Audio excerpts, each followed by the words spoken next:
Starting up the Stroomz. Starting them up the Stroomz. What a fucking day. What is up, ladies and gentlemen, twerkers, jerkers, and lurkers, witches, bitches, and witches, liches, and bitches. It's time once again for another edition of Johnston Blackhorse Dono Drawings. Only this time it's Johnston Blackhorse Dono Stroomz and Car Trouble Update Part 3. Oh man. After my 1 p.m. class, I went to go do laundry, and oh my god. Family hasn't been able to do laundry for like maybe about 2 weeks now. And there was a lot. I only did like a portion of it. I'll be doing the rest later this week when my mom gets more money. And she's going to reimburse me for a lot of the stuff that I helped out with. So that's cute. Let me let my moderator know that, oh, there she is. She already knows. Oh, God. Yeah. If you're just tuning in, like I've done like 2 earlier streams that have covered everything that's been going on, but just to recap everything, a lot's happened since my last Dono stream, like a while ago. Mom was in the hospital for like an infection in her elbow. Just gathered a bunch of pus, but it got taken care of. She had to stay in the hospital for about 2 or 3 days, but she's doing okay now. The wound is all like healed up. I tended to her elbow like for like the couple of weeks she's been back, and it healed up pretty nicely. Oh, what's up, Sammy 2D?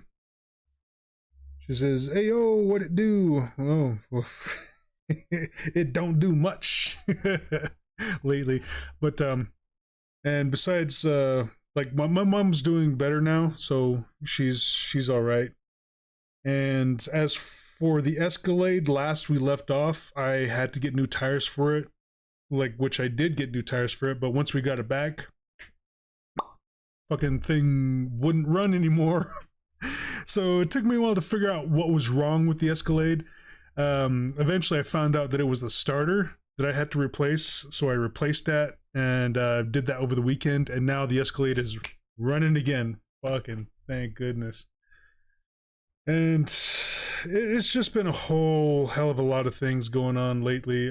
School is going all right, but in that previous Dono stream, like a while ago, I was saying that I was expecting like a midterm tuition bump, like I received like last semester.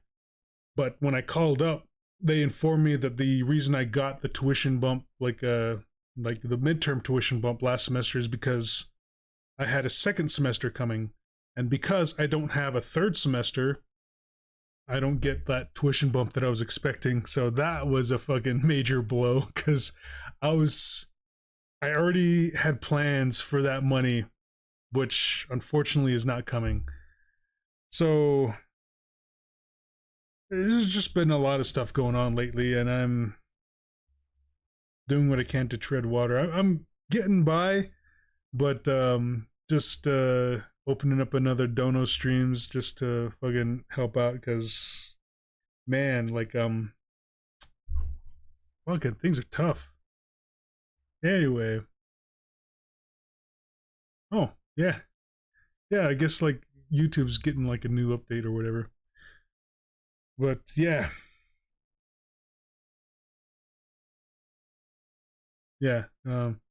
so family needs money, my sister needs money, I need money. Fucking that's like one of the things like that comes with living with family. Like their financial strife becomes your financial strife, and I'm just doing what I can to help out. But anyway, let's get back to this.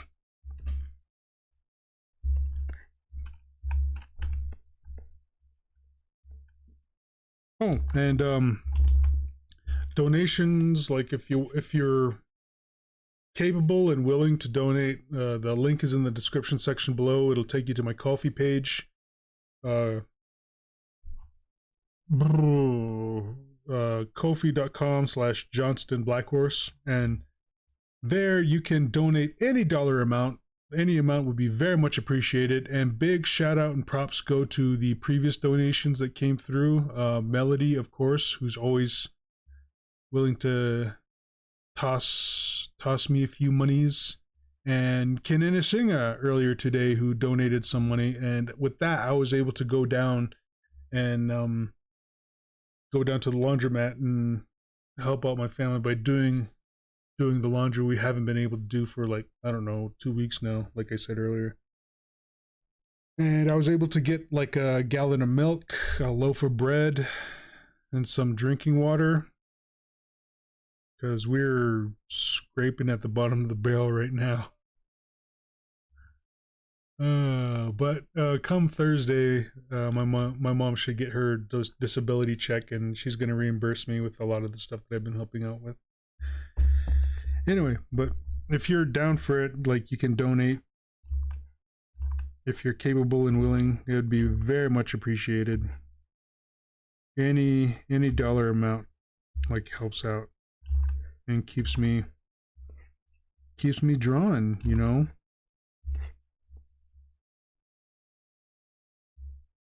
So besides all the fucking financial strife and all that, all the stressors going on, family's doing okay. School is doing fine. I got 1A and 2Bs for my classes, and there's like 5 weeks of school left. I think that's including this week.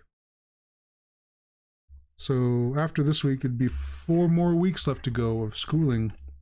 Then after that, I want to take what I learn and just try to, like, teach myself a bit more so I can code a little leisurely game, just some mind-numbing entertainment that people can download for a nominal fee. Like, I'm thinking about just making that like maybe a few cents to $1 to just, like, download and play.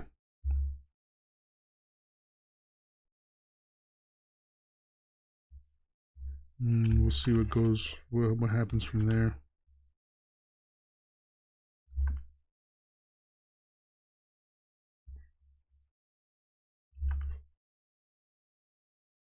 Oof! Oh man, my guts are singing right now.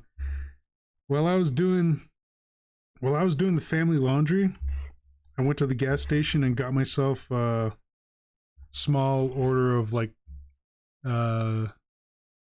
nachos, not with jalapenos,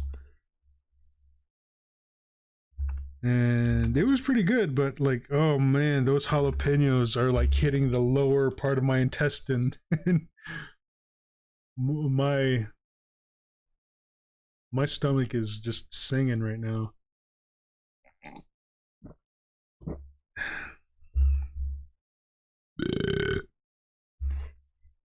It was good though.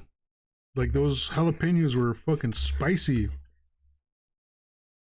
Cause sometimes, like, when you get, like, nachos, like the jalapenos, those pickled jalapeno slices they give you, it's like they're hit or miss. But these ones, man, they hit hard. Woo!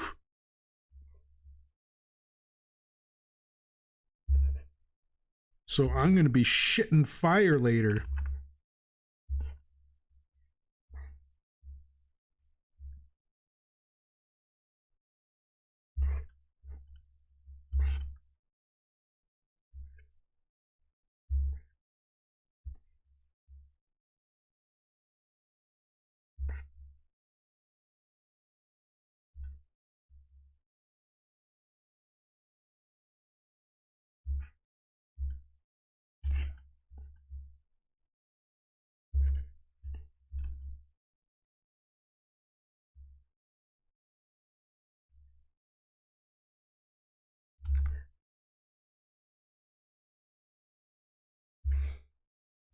Hmm.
depending on how the weather is getting, I think I might take down my AC unit tomorrow. Unit. But I've been keeping it up for a bit because sometimes, like when the weather is temperate, the afternoon sun really kind of makes it pretty warm in here. Oh, love you too, honey kitty. He's a sweetie darling Melody.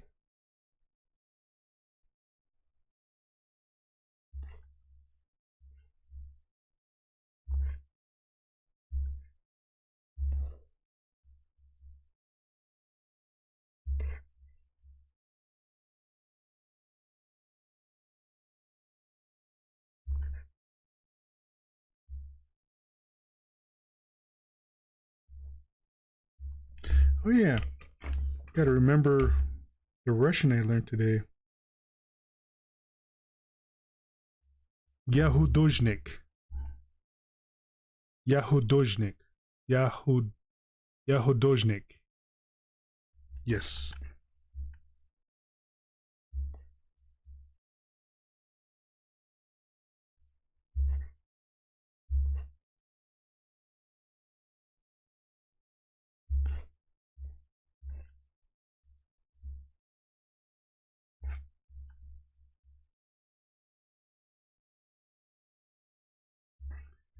Had a Russian fan like tune in earlier today,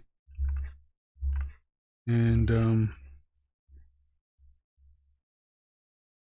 like he showed his support, but like said he wanted to donate, but he's unable to due to the current climate of things happening in the world. And I get that. Like I have like a few, like one or two Russian fans who have like stated the same thing. But he went ahead and taught me some Russian.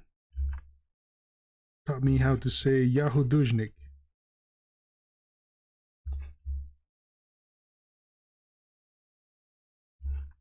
Far out, man.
I'm wondering, like, maybe I should do like a Twitch stream later this evening too. Gotta make some FaceTime over there, cause I've been fucking crazy busy.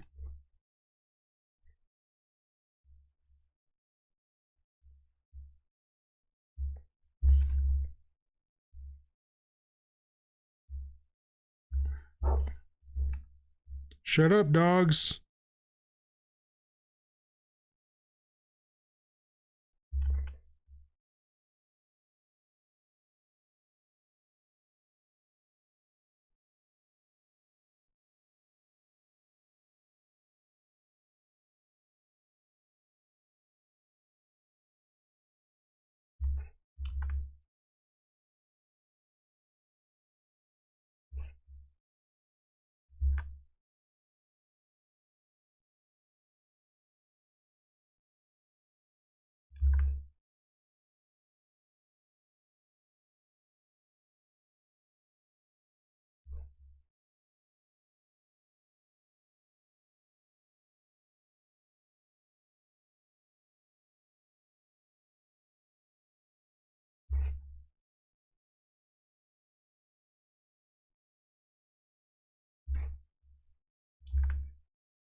What the world needs now is love, sweet love.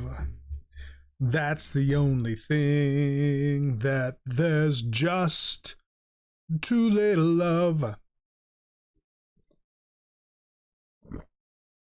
Ah. Excuse me.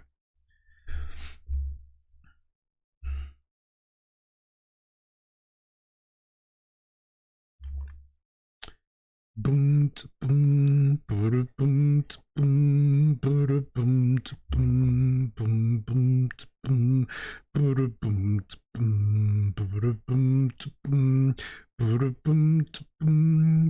boom boom. When the night has come and the land is dark and the moon is the only light we see, no, I won't walk away. No, I won't walk away.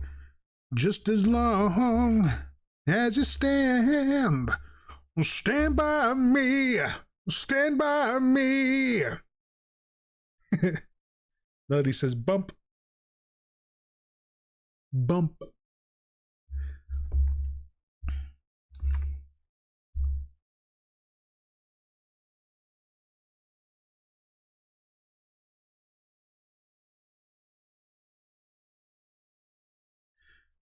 What else should I talk about? I guess I should maybe talk about spooky stuff. I don't know. I haven't had much spooky things going on lately. I've just been fucking too stressed out and worried about other shit to like focus on spookiness. I guess for the sake of the nights, let's go ahead and pull up some spoopy stories, shall we?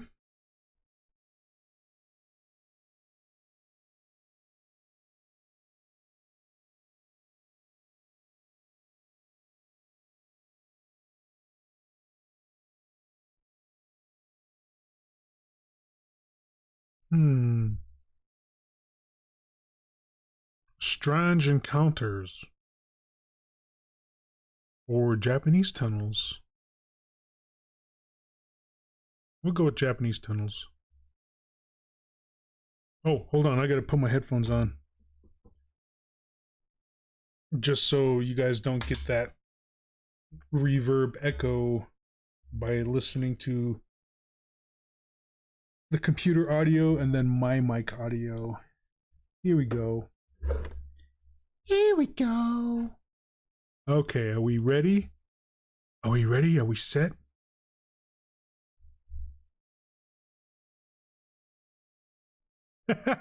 Okay, someone made a good suggestion on one of my videos when I was like talking about making a game. This guy says like make a card game like lowly tear, like solitaire but with lowlies.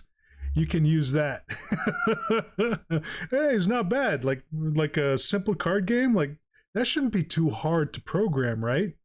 But we'll see once I like get in there and like start teaching myself some more coding and see what happens. I know of some good websites where I can like teach myself how to code stuff, but that's not a bad idea. Like make a solitary game, but with like my own like art stuff, my own artworks. Maybe I could like program a game where it gives you the option, like the player the option to like upload whatever images they want to see in their card deck. That could be cool. But like something like that is like probably already exists. I may as well just code my own version, right?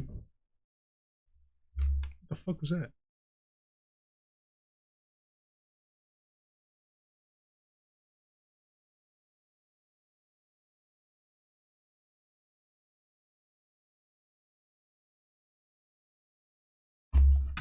Hold on, I'm gonna go check that out. I'll be right back.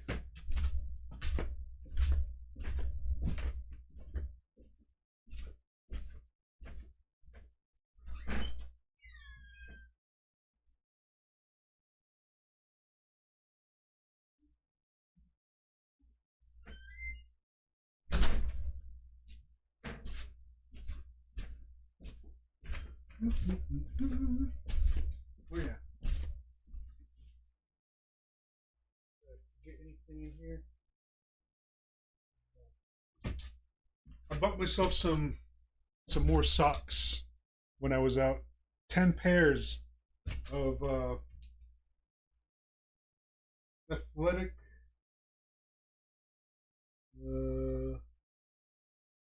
what cut are these? Oh yeah. Bought myself 10 pairs of athletic tube socks. Cause god damn it gets cold in here sometimes. Especially in the morning. Fuck that, yo. Alright, let's get to some spooky stories, shall we? Ooh. Okay.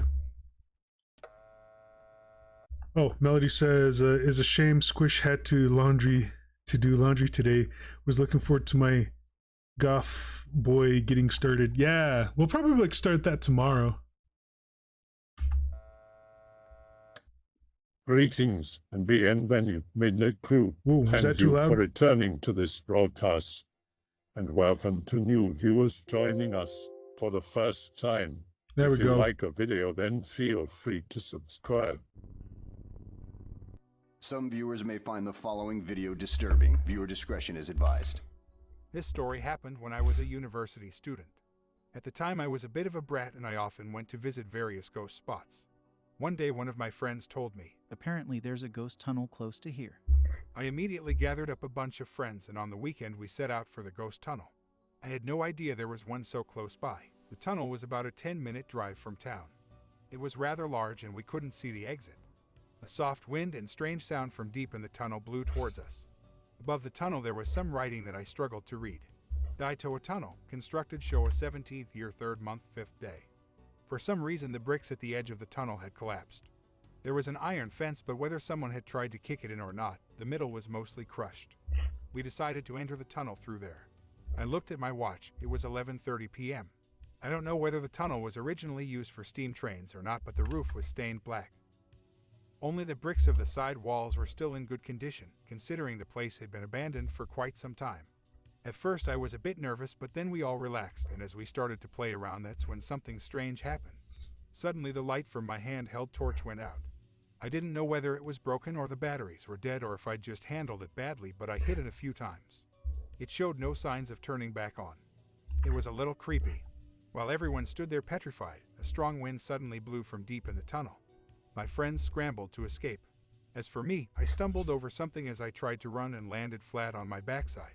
I tried as hard as I could to escape, but it was like I was overcome with paralysis. I couldn't move. Then, from somewhere ahead, I could hear faint footsteps. Oh, thank God, the tunnel was still in use and one of the workers had come to check on something.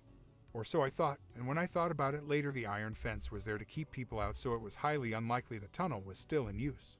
While this was happening, the footsteps slowly got louder and louder, and finally I saw the silhouette of a person. Sure enough, the person that appeared wasn't a worker. There was a woman wearing an air raid hood, a man missing half his face, and a half-mummified man with his eyeballs hanging out. I tried to run, but my backside hurt so much I couldn't even get up. I couldn't do anything but crawl backwards. Slowly they began to close the distance between us, and just as they were right in front of me, my finger touched something. It was the thing I tripped over when trying to escape. It was a skull within a steel helmet. Normally you would think something like that would be terrifying, but I didn't know what to think anymore. I lost my composure. I don't know why, but instinctively I felt like the skull belonged to the people in front of me. So then I suddenly said, "It's this, right? You want this?" I don't know why those words came out, but I thought it was the only thing that would help me. The result was even bigger than I expected. The terrifying faces of the people started to change right before my very eyes. They became actual people. A man in his 20s wearing glasses, a man with a sash across his shoulder, a female university student with her hair in braids. It was like they were alive. Then I heard someone calling from behind me. My friends had worked up the courage to come back into the tunnel to get me. Surprised, I turned back around, but they were already gone.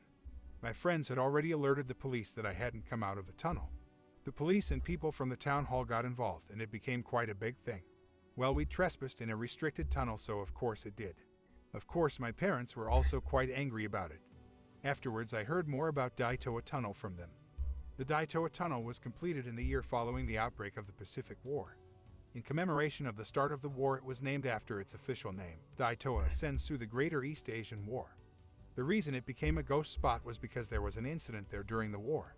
A 10-car train, 5 of which were carrying soldiers going to war, was attacked by an American military aircraft. The train was attacked just outside the Daitoa Tunnel and derailed inside. In addition to machine gun fire, 4 rockets were fired, 3 of which hit the train. It went up in flames and overturned inside the tunnel walls. The one rocket that missed hit near the entrance of the tunnel. The fallen down bricks near the entrance of the tunnel were because of that rocket. In the end, many people burned to death, and those who survived were trapped inside the airtight space of the tunnel only to die from smoke inhalation. Of the 500 staff and passengers on the train, only 54 people survived. The time was 11:30 p.m., August 14th in the 20th year of Showa. The same time we went in. It was a horrible tragedy, but because it happened during the crisis of the war, over time people started to forget about it. I believe those people came out because they wanted more people to know about what happened there. Daitoa Tunnel is dangerous for children playing in the area, so discussions about knocking it down have popped up several times. However, each time it does, more and more troubles start appearing, and so work is suspended. After the incident, a large memorial monument was put in place, and the remains of the deceased were also gathered for proper burial and handling. After this, another attempt was made to try and demolish the tunnel once more. No more ghostly apparitions were seen. The demolition went smoothly and the tunnel was destroyed. Now only the memorial monument remains. Jomon Tunnel is part of the JR Hokkaido line in Kitami, Hokkaido.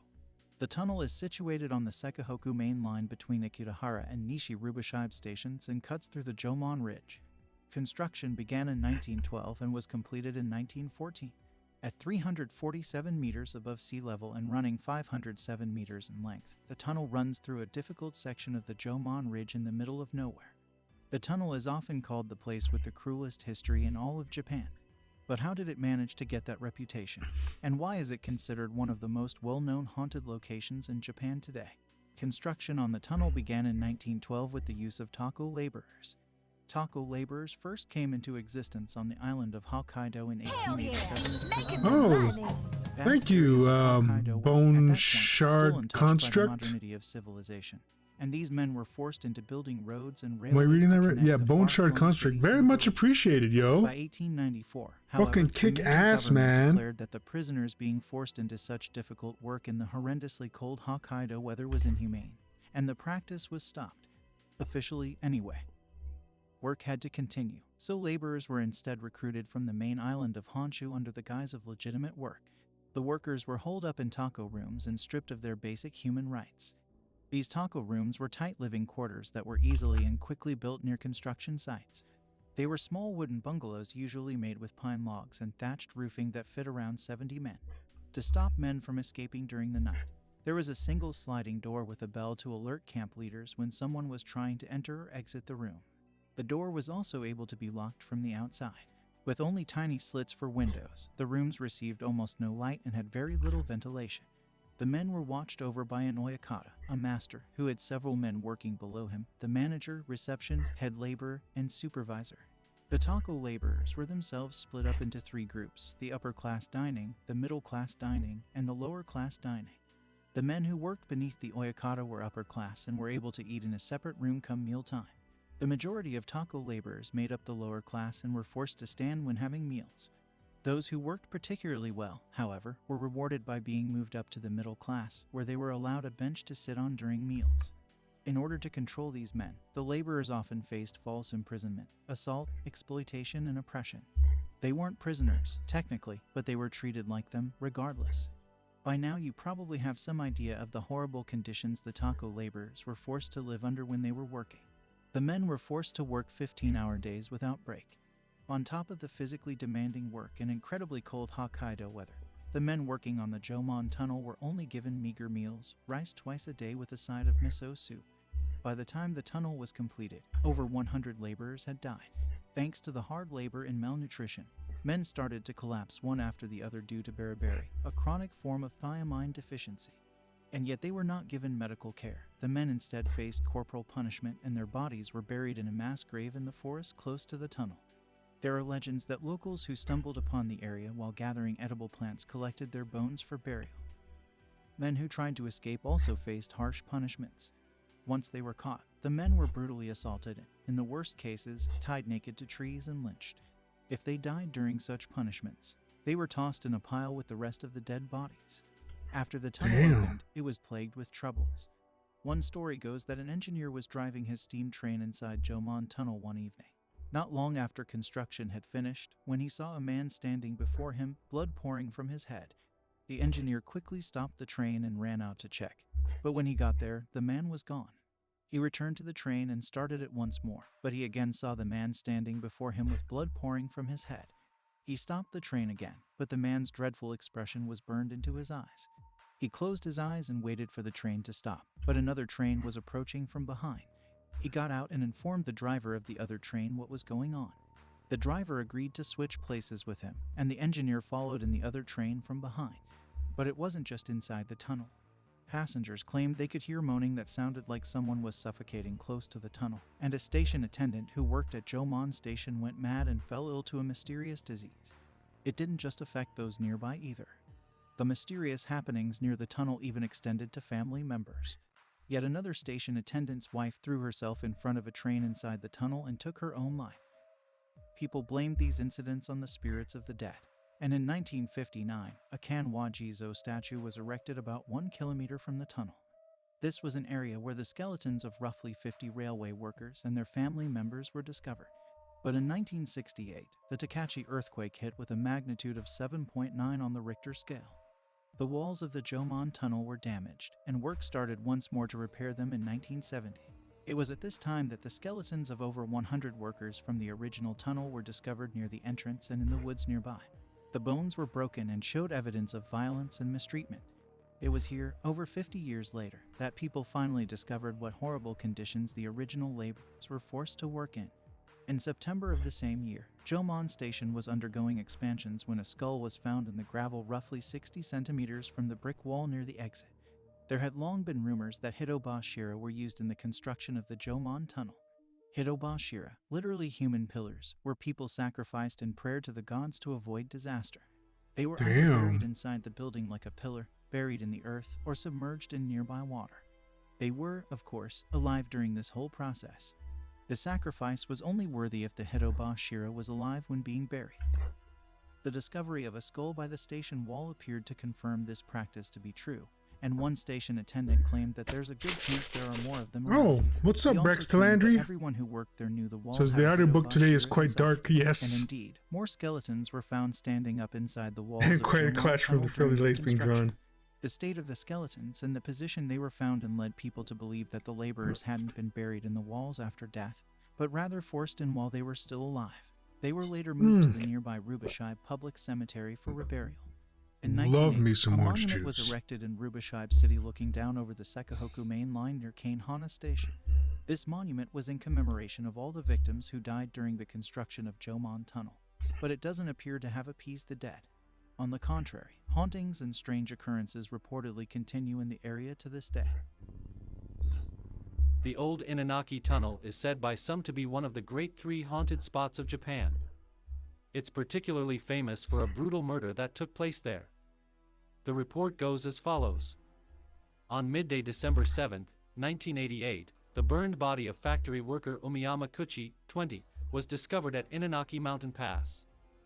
Police arrested a group of youths, from 16 to 19 years old, from the Takawa district under suspicion of killing Umiyama by pouring gasoline on him and setting him on fire. Umiyama was said to be a very filial young man. At the time of the incident he was on his way home from work. The incident began when the youths approached Umiyama, who was waiting in his car at a stoplight. "We need your car to pick up some girls, so quit acting so tough and get out." When Umiyama refused, the youths attacked and abducted him, where they assaulted him once more. Spotting a break in the youth's guard, Umiyama escaped and, despite his injuries, attempted to make his way home. However, unable to get any help from passing cars, he was captured by the group once again. The angry youths tried to throw Umiyama off Kanda Port, however, not wanting to die, he clung to the fence with all his might and withstood their assault. One of the youths, seeing Umiyama like this, felt remorse or perhaps fear and suggested they should stop. The ringleader, afraid their attack would be discovered, said to his friends, "We're all in this together," and so they decided to kill him. They put Umiyama in the trunk of his car and beat him with cranks, wrenches, and other tools. Fucking They dipshits, tried to get rid of the man. body at Rikamaru Dam, but fearing the body would float, they instead decided to burn the body so it would be impossible to identify who he was, and made for the abandoned old Inanaki Tunnel. Arriving at the old Inanaki Tunnel, they poured gasoline, which they acquired in a PET bottle at a gasoline station on the way, saying their bike had run out of gas, over Umiyama's head. He screamed out in terror and it echoed loudly throughout the ghastly abandoned tunnel. Even before the incident, there were many stories about vengeful ghosts in the old tunnel. Perhaps because of this, the youths flinched for just a moment, and Umiyama took the chance to run again, fleeing into the forest. The youths called out to him, "We're not gonna do anything, so come out. We're not lying." Having suffered such violence, it would be hard to believe such a statement. However, for some reason Umiyama believed them and made himself known. Ah, The youths dumbass. captured him for the third time. They stuffed ripped clothes into his mouth, tied his hands and feet, and repeatedly hit him over the head with a stone. It said the blood spray from this flew far enough away to land on the guardrail nearby. Yet he still wouldn't die, and begging for his life, the youths once again poured gasoline over Umiyama and set him on fire. Umiyama struggled violently, writhing in pain as he still asked for help. It said that burnt remains of his clothes were also found scorched on the guardrail. Driven mad with pain, Umiyama ran all the way back to the entrance of the tunnel, where all of his strength finally left his body and he collapsed. The youths left, but they wanted to check that Umiyama was actually dead this time, so they returned to the scene and made sure he was no longer moving before returning to Fukuoka City. At a bar afterwards, the youths were heard cheerfully boasting, "We just killed someone. Set him on fire." Umiyama's cause of death was said to be blood loss from the head. It's impossible to imagine the pain and suffering he must have been in, his body being set alight until he finally died from blood loss. Umiyama's Fuck. body was discovered at midday the following day and the youths arrested shortly after. At the appeal trial held in Fukuoka court on March 8, 1991, the main perpetrator, 21, 19 years old at the time of the crime, a stallholder helper in Tagawa-gun, Fukuoka Prefecture, who was handed a sentence of life imprisonment at his first trial, said, "There was no clear intention to kill, the sentence is too harsh," and sought a reduction to his sentence. However, the presiding judge, Maeda Kazuaki, said, "The cruelty displayed is unlike any other seen in similar cases. The defendant played a central role and so bears a heavy responsibility." The appeal was rejected and the other youths also found guilty. Fucking Old dipshits. Komine Tunnel. Location, Akikawa Highway, Kamikawamaki, Hajiuji, Tokyo.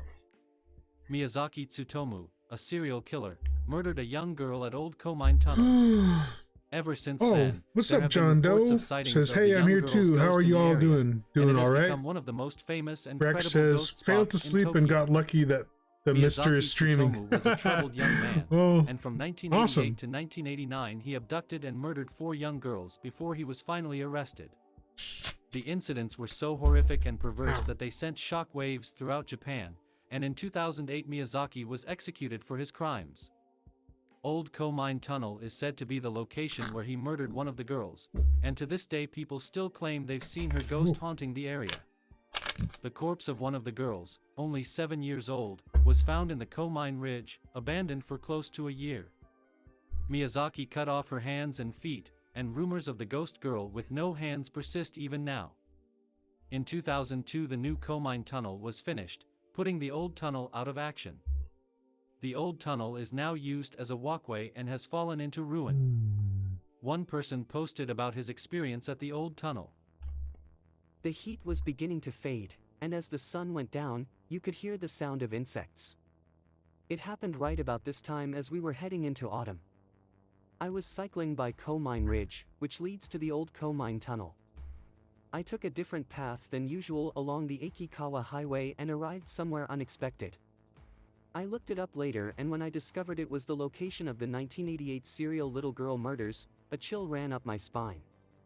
Even in 1988, the newspapers spoke of witnesses to the ghost of a little girl, missing both her hands. One of the victims of the serial little girl murders was also missing both her hands. I wasn't heading for any particular destination, so when I passed through the tunnel I picked somewhere to sit down for a rest. I started thinking about going back home. But as soon as I entered the tunnel I felt something cold and wet grab my ankle. I froze and looked down, but nothing was there. The old coal mine tunnel is an old tunnel, so the walls are stained with water. I thought it was just the wind, but then I felt the chill again near my hips. I didn't know what was going on, but I was overcome with this feeling that I needed to get away, so I quickly ran back out. My right thigh felt frozen, but I just looked forward and made my way back to the path. I ran back to a populated area and checked there was nothing wrong with my leg. Finally, I could breathe. At first I thought I found a nice road that cars couldn't pass through, but after the events that happened at Old Coal Mine Tunnel, it's not a road I want to use anymore. I hope that you enjoyed tonight's broadcast. If you enjoyed tonight's story, then please subscribe to the channel as more green texts will appear daily. A new broadcast will appear when the clock strikes midnight Central Time. Brex Landry noticed the tiny pumpkin. Yeah. All right. Next stories. Let's see. I was gonna go with strange encounters. But what about apparitions? We'll check that out. Let's check out apparitions. Greetings and bienvenue, Midnight Crew. Thank you for returning to this broadcast. And welcome to new viewers joining us for the first time. If you like a video, then feel free to subscribe. In 1989, my wife and I were newlyweds. At the time, we were looking to buy a house here in the Spokane, Washington area. While being shown the basement of a Victorian-style house, we were shown a corner that had been excavated. As I looked in, I saw a large black dog leap toward me and jumped back. The dog did not appear further. Later, while back in the living room, we were talking about some unrelated matters, and I looked at the heating vent, old-fashioned decorative ironwork grill about a foot square, as I recall due to some movement. I saw a small, furry man looking out at us. His hands were holding onto the grillwork. When he noticed me looking, he quickly let go and vanished into the heating vent. I alerted the others, but none of them saw it. Shortly afterward, I saw a ghostly figure of a woman in a blue dress in the corner of the room. Again, none of the others saw the apparition, but before I described the phantom woman, the person who lived in the house asked me if she looked like so-and-so. Details of the specter's appearance escape me now, beyond the blue dress, which matched precisely what I had seen. She explained that the figure had appeared several times previously. She was not aware of small furry men, however, and the dog was similarly unknown to her. I do not know if the three appearances were connected beyond occurring in the same general period of time. The first, the black dog, was about the size of a German shepherd, of indeterminate breed, but vaguely wolf-like. It was aggressive when it leapt at me. The next appeared to be a small man-like figure covered in dark brown fur or thick hair, about 10 inches tall, perhaps, but hunched over slightly. The last, if it was a fairy, appeared to be an adult-sized woman whom I recall as very beautiful, though the details of her face and appearance have been lost to my memory. Similarly, the dog is somewhat vague to my recollection, though no more so than other memories from that era. The small man, however, is vividly marked in my memory. I can easily call up the texture of his fur, hair, the color of his fur, the appearance of his face, and so on. Because of the strange and unexplained activity, we decided not to buy the house. We did purchase a home nearby, 5 houses away on the same side of the street. We still reside there.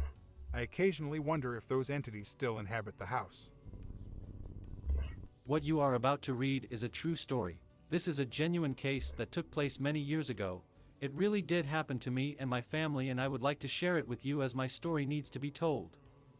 My family and I lived at a large property called Gladstone Villa in the former mining town of Bargoed in the Caerphilly County Borough of South Wales throughout the 1970s.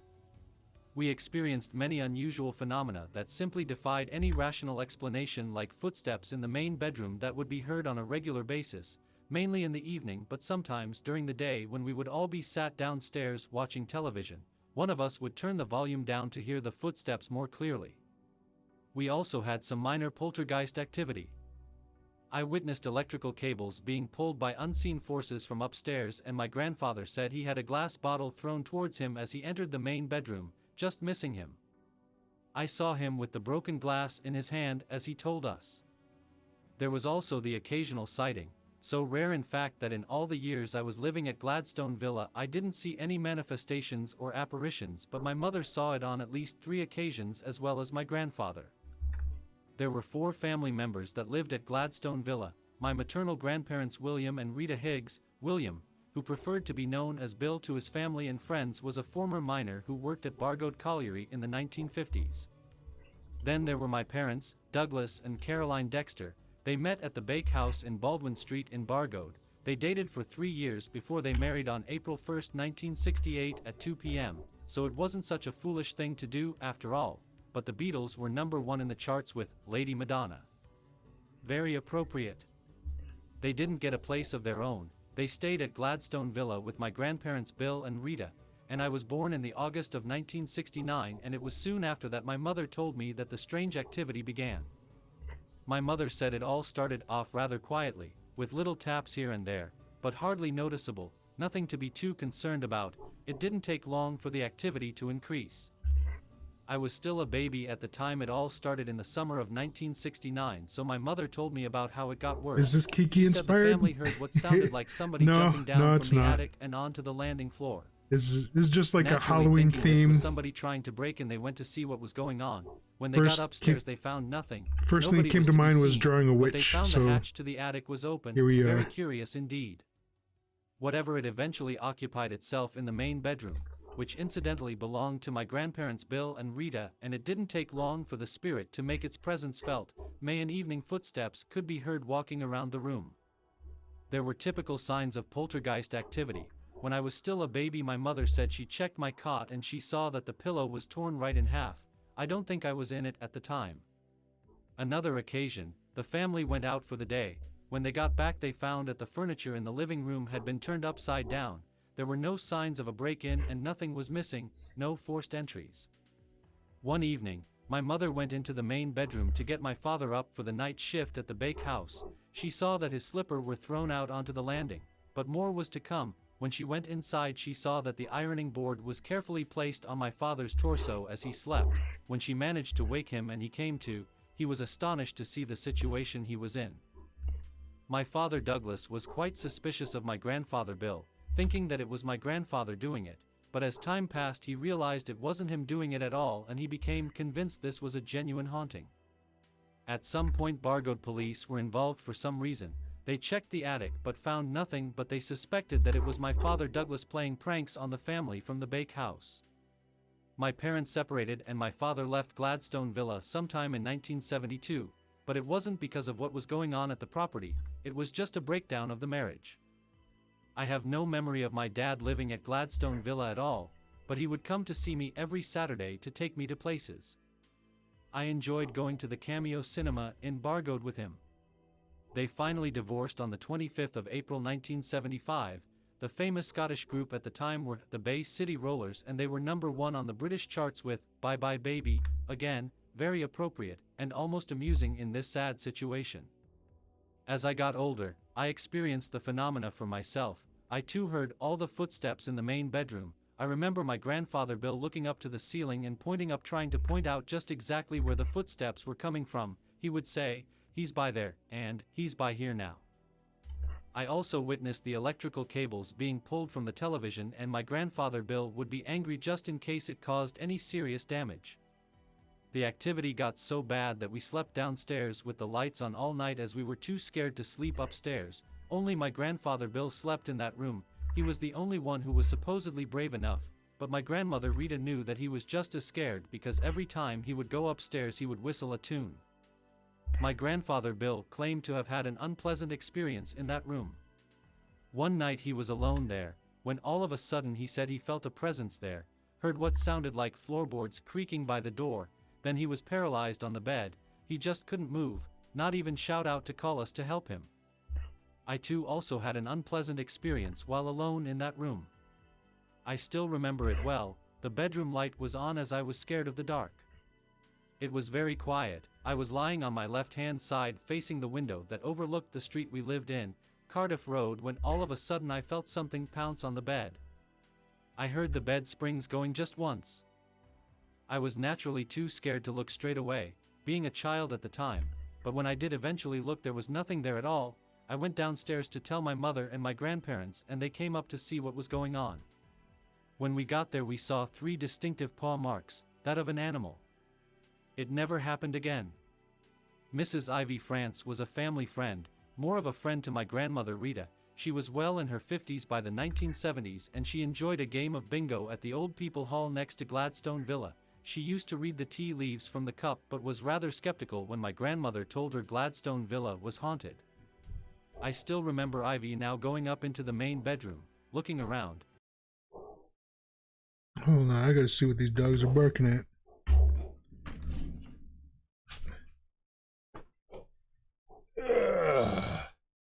I'll be right back.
Nothing from what I can see.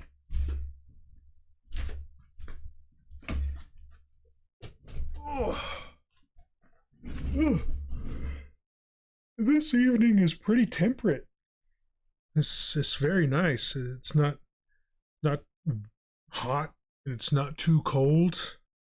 I don't have to wear my sweats right now. My sweatpants. Actually, I should probably put them on before it gets too cold.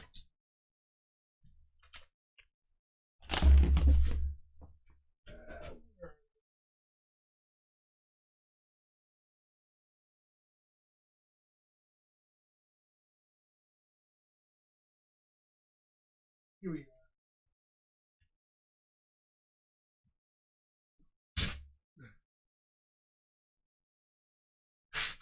Ah.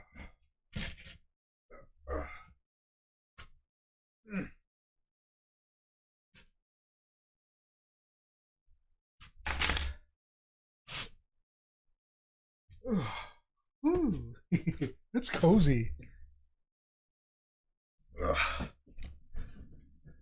It's sweatpants lounging weather. I love it. When it's like not ridiculously warm and not too cold. Just slap on, like, well, throw on a pair of sweatpants and a sweatshirt and just fucking chill out, dude. Woo! Cool.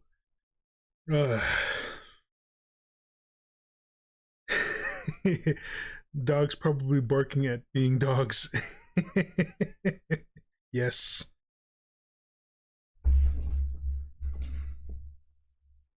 Okay. Back to the stories. And saying it was the vibration from the traffic outside on the main road causing it, but her opinion was soon to change when she experienced it for herself when she visited one evening. It was then the local press was suggested, but my grandmother Rita quickly declined for fear of ridicule. But then a local medium was suggested, one that Ivy France knew of. His name was John Matthews. When John Matthews arrived, he started by asking the family questions. Then he began by challenging the spirit to perform by knocking on the ceiling, and the entity immediately knocked back at him. At some point the medium John went into a trance to try and make contact with it. He failed to get a name, but he later confirmed the obvious. that there was indeed a presence there, and it was an earthbound spirit. A priest by the name of Graham Jones was also called to Gladstone Villa. He blessed the property, and after a few prayers he duly left, and it was quiet for a few short months after that, but the activity returned, the footsteps continued as well, that the noises and bangs and sounds of dragging, only this time it started to show itself. One night we were watching television when my mother Caroline just so happened to look to her left to where my grandmother was reading a book, when she saw the full solid figure of a monk standing behind the sofa that my grandmother was on, near the doorway. My grandfather and I didn't see it as we were watching television, but she later described what she saw in detail, which was a monk, with typical brown habit, complete with hood over the head so she didn't see his face. She said it was there for a few moments and it was gone.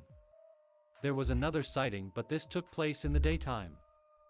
My mother and I were in the front room. When my mother went over to the sofa to get something, she looked to her left and I saw the confused expression on her face.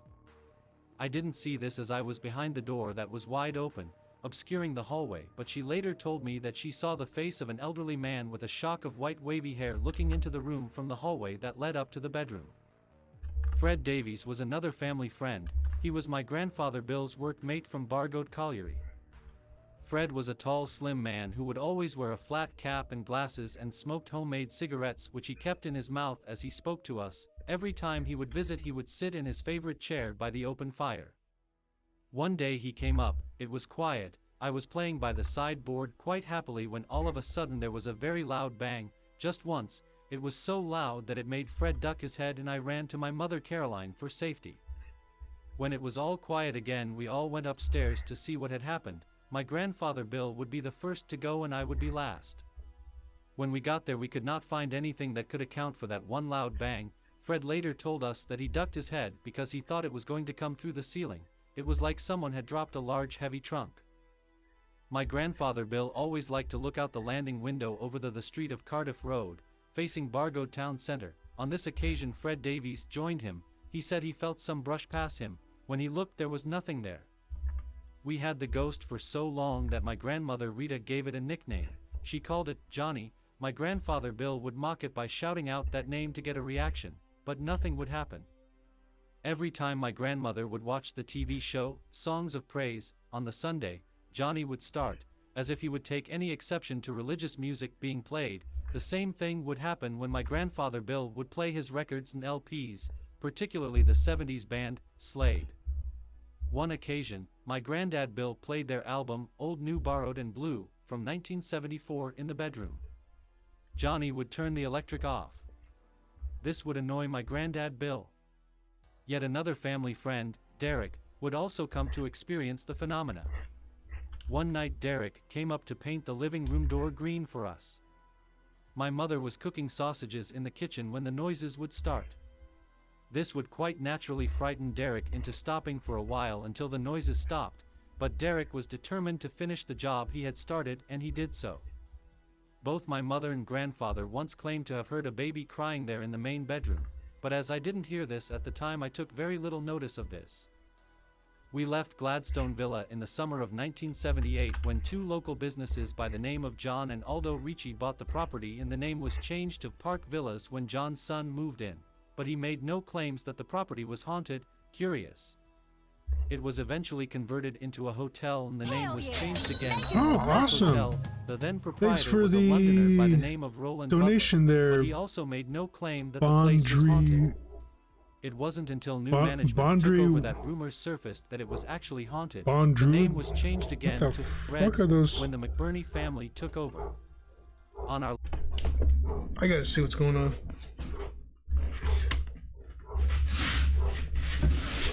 What the hell?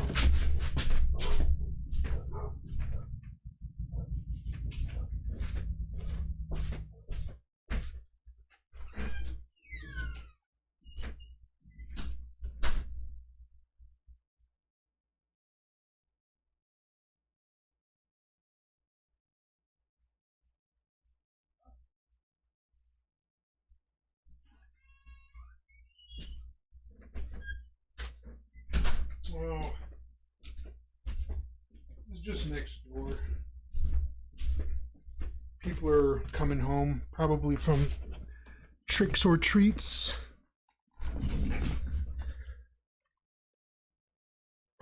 Oh man, those nachos with the jalapenos, they're moving along again, down through my lower intestine. Oh man, them's were spicy. Okay. See, play. Last night at Gladstone Villa, we still experienced things. Our belongings were packed in black plastic bin bags in the hallway.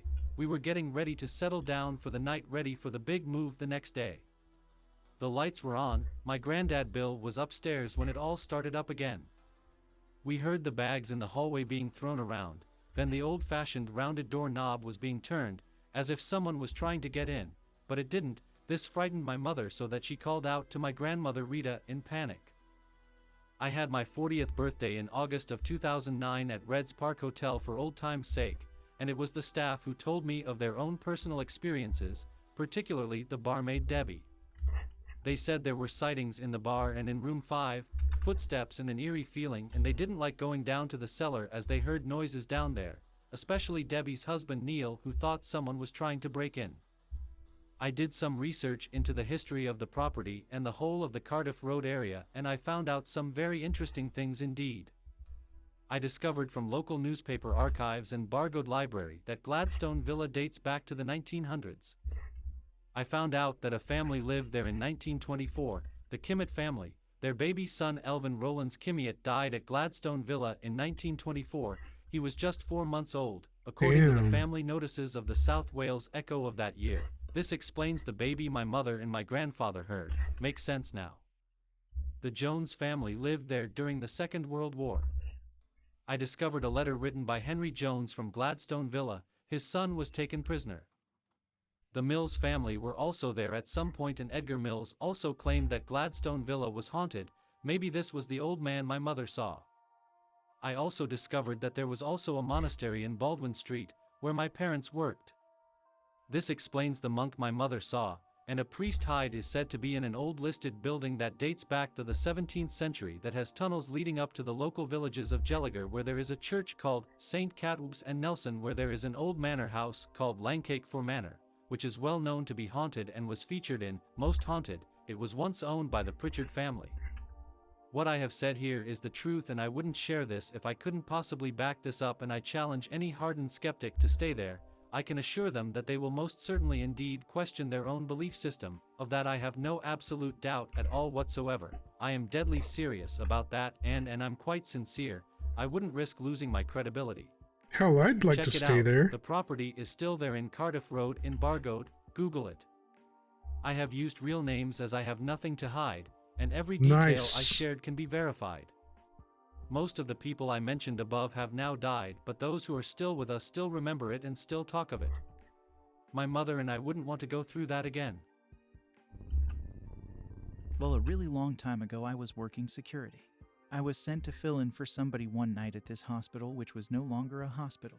It was really only kept for filming, and security was hired basically to keep away squatters and vagrants and vandals and that. You know, trust me, I'm in love, girl, you do not have to turn your back very long to get either of them.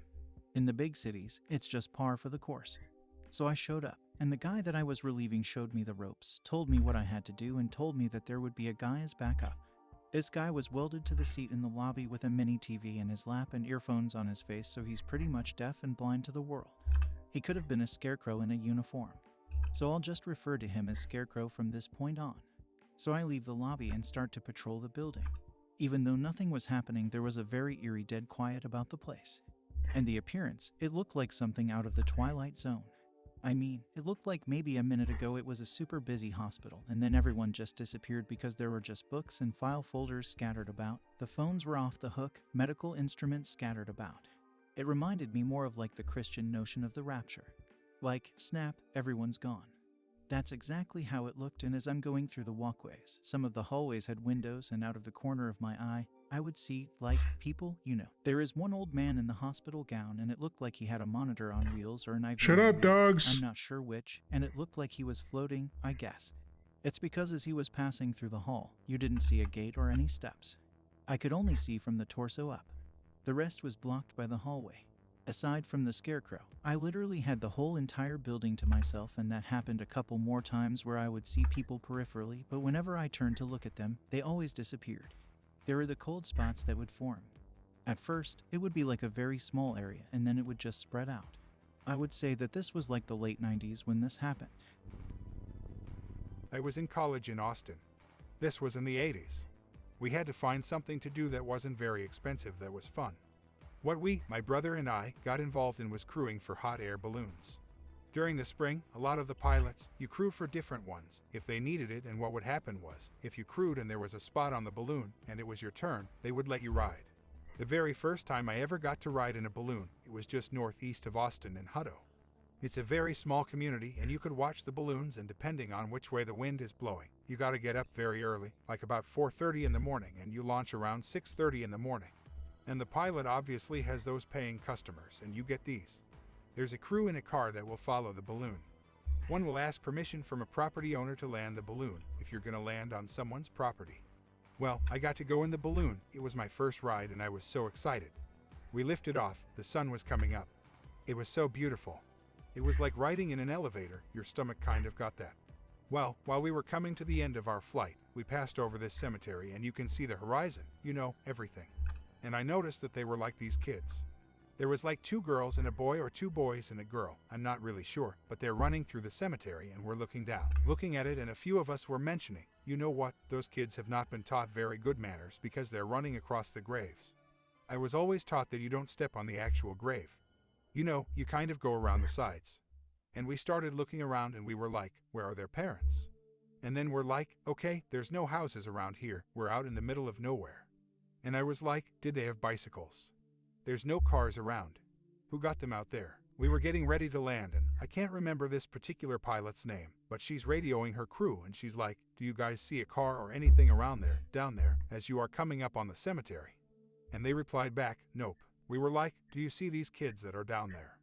And they are saying, no, there's no kids, there's not any kids or bikes, there's nothing over here. And that was pretty much the communication she had with the crew. And we land, and they're coming up like. We immediately, all of us in that balloon, wanted to go back to that grave or that cemetery and look for these kids because we realized, what the heck did we just see? To this day, I still don't know whether they were really kids, but then they just disappeared right before we landed. Like, where did they go? And it's out in the middle of nowhere. It just gave me goosebumps, and we were all just going, did you see that? Did you see that? Yes, I saw that. The one. I don't remember if it was 2 girls or 2 boys and a girl. I do remember one girl with long dark hair, and she had a dress on, like kids going with their parents to visit. It was a weekend, and I thought they were going to go visit, and, of course, kids don't want to stay with the parents, when they're visiting someone. But, yeah, they were just running across and in between the tombstones. It was just, I don't know. We went back there and there was nobody out there. And it wasn't that big of a cemetery. At first we were going, where are their manners? Where are their manners? Then we were like, wait a minute, are there any cars? We're in a balloon, we can see everything for miles, and that was just weird. I hope that you enjoyed tonight's broadcast.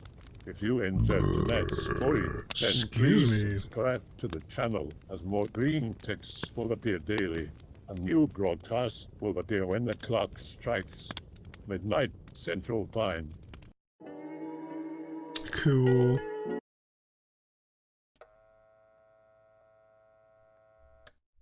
Greetings and BNW Midnight Crew. Thank you for returning to this broadcast. And welcome to new viewers joining us for the first time. If you like a video, then feel free to subscribe. Some viewers may find the following video disturbing. Viewer discretion is advised. A story that happened to me. This happened when I was 15 years old. I'm at my friend's house. It was at night and we were playing on his Xbox. My friend had 2 dogs, a Chihuahua and a Labrador. At that time, the 2 dogs were with us, lying in a corner of the room. His older sister was house sitting, as their parents were out at an event. We stopped playing and went out to buy snacks. There is a store near her house, but it was closed and we had to walk about 30 minutes to get to a 7-Eleven to shop. On the way to the 7-Eleven, I felt watched, or rather like there was someone near me. My friend commented that we should hurry, but didn't tell me why. We shopped and started walking back to the house. It was about 11:30 at night and the stretch we walked was very dark. As we walked back, that feeling of having someone close to me didn't go away, and I told my friend, I thought he was going to mock or ignore my comment, but I could see in his face that he was worried too. He told me that strange things happen near this street. According to what he has heard from his sister and other friends, it is common to hear voices and whistling, but when you try to find where Better those out sounds than come in, from, you will definitely. realize that you are all alone. Right? I was already freaked out, but the worst came next. We were a couple of blocks away from his house, and we started to hear something from behind. It was movement, but it wasn't footsteps. I turned to look and I could see a dog. It was big and brown-haired. I stayed watching for a moment, and my friend stopped to look too. The dog stared at us, and after a few seconds it started to come closer. When the dog started walking towards us, I heard it. The dog said, Oh man, that reminds me, like fucking one of my dogs freaked me out, and I'm not even sure if it was one of our dogs. Like the dogs were barking this one night, and like I go outside and like shine my flashlight around, and just trying to see what they're barking at, and it looks like they're barking at just like one of our dogs. So we got like 5 pit bulls and one like hold on, 1, 2, yeah, 5 pit bulls and 1 golden retriever mix. So it seems like the pit bulls are like just barking at the golden retriever mix. Her name's Mo. I was like, what are you guys barking at? It's just Mo. You know, I'm just shining the flashlight around.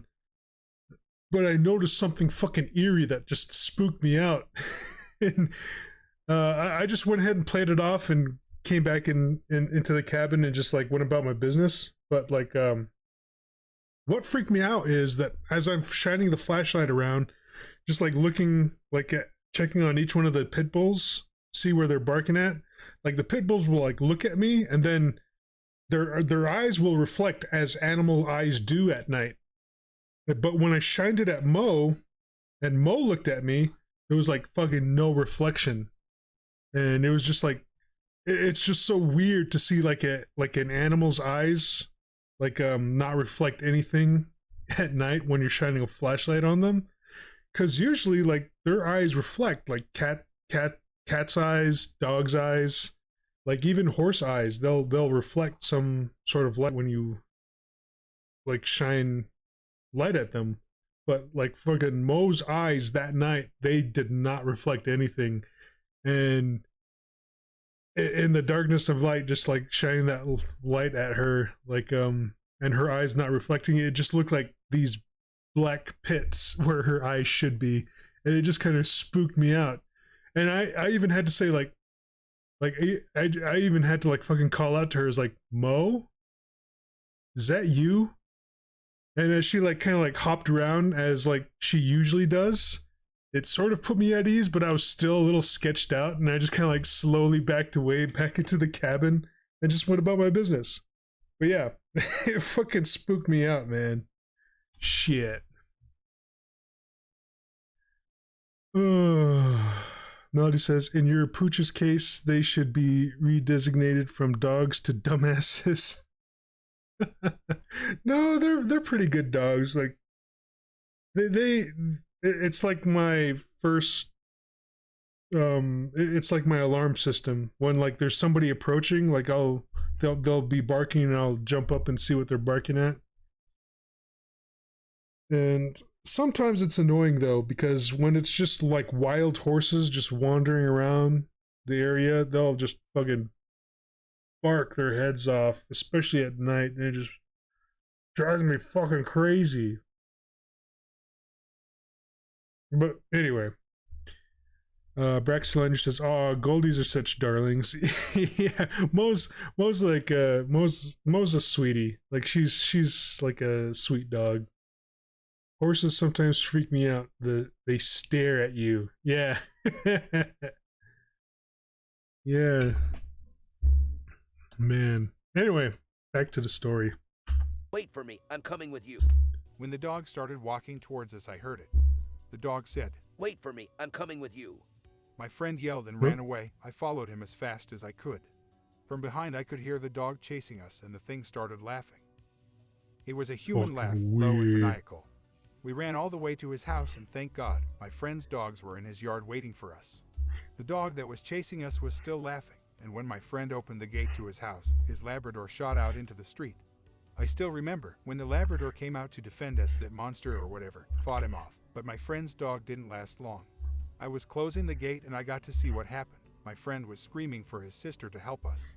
That monster dog killed the Labrador. He was biting it by the neck, and all of a sudden he let go. He started laughing again. The dog stood up on two legs and grabbed the Labrador's body and carried it away towards some bushes that led to a nearby hill. All this happened in less than 2 minutes. I was in shock and my friend had to push me into his house. It took us a few hours to recover. His sister was trying to calm us down and the Chihuahua was shaking as he watched the door. His parents arrived around 1 a.m. They were scared and asked us what happened. My friend explained and his parents seemed surprised, but didn't question the story. His mom told us to start praying and his dad was locking doors and windows. We were praying when all of a sudden we started hearing the same dog laughing and it sounded like scratching at the windows. His dad started yelling at him and cursing at the thing to go away. It was only about 5 minutes and suddenly the laughter stopped and he didn't hear anything else. After all this, you could say that everything went back to normal. His parents told us to go to sleep and that the next day we would go for help. Well, what happened next may not be familiar to many of you, as this has a lot to do with the legends and superstitions of Mexico, which is where I live. When we woke up, his parents asked us to describe better what happened. I had already overcome the shock of the experience and I started to tell them everything that happened and the things I felt when we went shopping. They told me that what we saw was probably a nahual. For those who do not know, a nahual is a witch or shaman that has the ability to change its shape to that of an animal after making a pact with evil forces. Maybe you can say that they are similar to skinwalkers. I already knew what they were, but I never thought I would run into one. They told us that they had called a friend to do a cleanse for us, to remove any kind of negative energy or curses that the nahual had put on us. According to them, if we had not prayed at night, the nahual would have probably done some harm to us or even kidnapped us. The day passed and the lady who was a friend of my friend's parents did a cleansing for us. She also cleansed the house and put some things to protect it. Those talismans, if you can call them that, were buried around the house and she gave us some necklaces to protect us. Those were the events that happened at the time, but over the years my friend and his sister, who are the ones who have told me a couple of their experiences, say that the activity has not completely ended. The worst case of strange activity was when one night they heard their Chihuahua barking. When they went to check what was going on, they heard scratching at the door and whining. They didn't open the door, but they looked out the window and there they saw it. It was a Labrador dog. He was scratching the door and had his head down. His sister almost opened the door, but my friend stopped her and told her not to even think about opening it. It was sudden. The dog barked and turned to look at them. His eyes were yellow and he was bleeding from his neck. They looked at each other and the dog smiled at them and then went off into the bush. There are a few more stories, but they are only about scratching or barking near their house. His sister Fucking doesn't live hell, there I'm anymore, spooked and my out right friend now. says he is about to move. I just hope whatever is terrorizing them doesn't follow him to his new house. Happened to me when I was about 10 years old in a small town in Scotland, playing football with a few other mates down the back alleyway behind my house one evening. If you're not familiar, in the UK there are a lot of old terraced houses, and instead of a back garden you have a small courtyard that backs onto an alleyway, about big enough to drive a car down. They're usually quiet and empty, so they were always great for playing out in. There was an older guy in his late 60s probably that lived alone a few doors down from me. Absolute bastard. He rarely left his house, and if you ever lost your ball over his back wall, he'd burst it. Local kids would spread rumors about him killing and eating pigeons. You could find the bones outside the back of his house. Mom always told me just to stay clear of him. He always gave off a really strange vibe. On this day, we're messing about on the street and one of my friends kicks the ball over his back wall. Great, now he's gonna destroy it if we don't get it back. Rock, paper, scissors, who's going to climb the wall to get it back? I lose, great. Scale over as quiet as possible. Pick related, it's similar to what the alley looked like but without the gates. I'm standing in his tiny courtyard, and I grab the ball. I look up and straight into his dining room window. He's dancing with what honestly looks like some mummified body, like Norma Bates, doing a waltz around the room with the lights off. Jeez. The body is a woman's, it looks like, just emaciated, stiff and dark brown colored. As soon as he sees me, he runs to the window and pulls the curtains shut, screaming. I absolutely crapped myself, drop the ball, scramble over the fence as I hear him unlocking his back door. Friends just run and assume he's coming after us to shout at us or whatever. Too baffled and frightened to tell anybody about it, but still think about it every now and then. He ended up dying a few years later. The house was in absolute disrepair and really grown over with weeds. Never found anything else about the body or what the hell was going on there. Me. 10-ish years old. Play a game of rock, paper, scissors. Tie every time. Stop counting after about 20. I just know the next move every time. Eventually I deliberately make the wrong move just to end the game. Try again. Can't do it. Later. 17 years old. Hi at a party.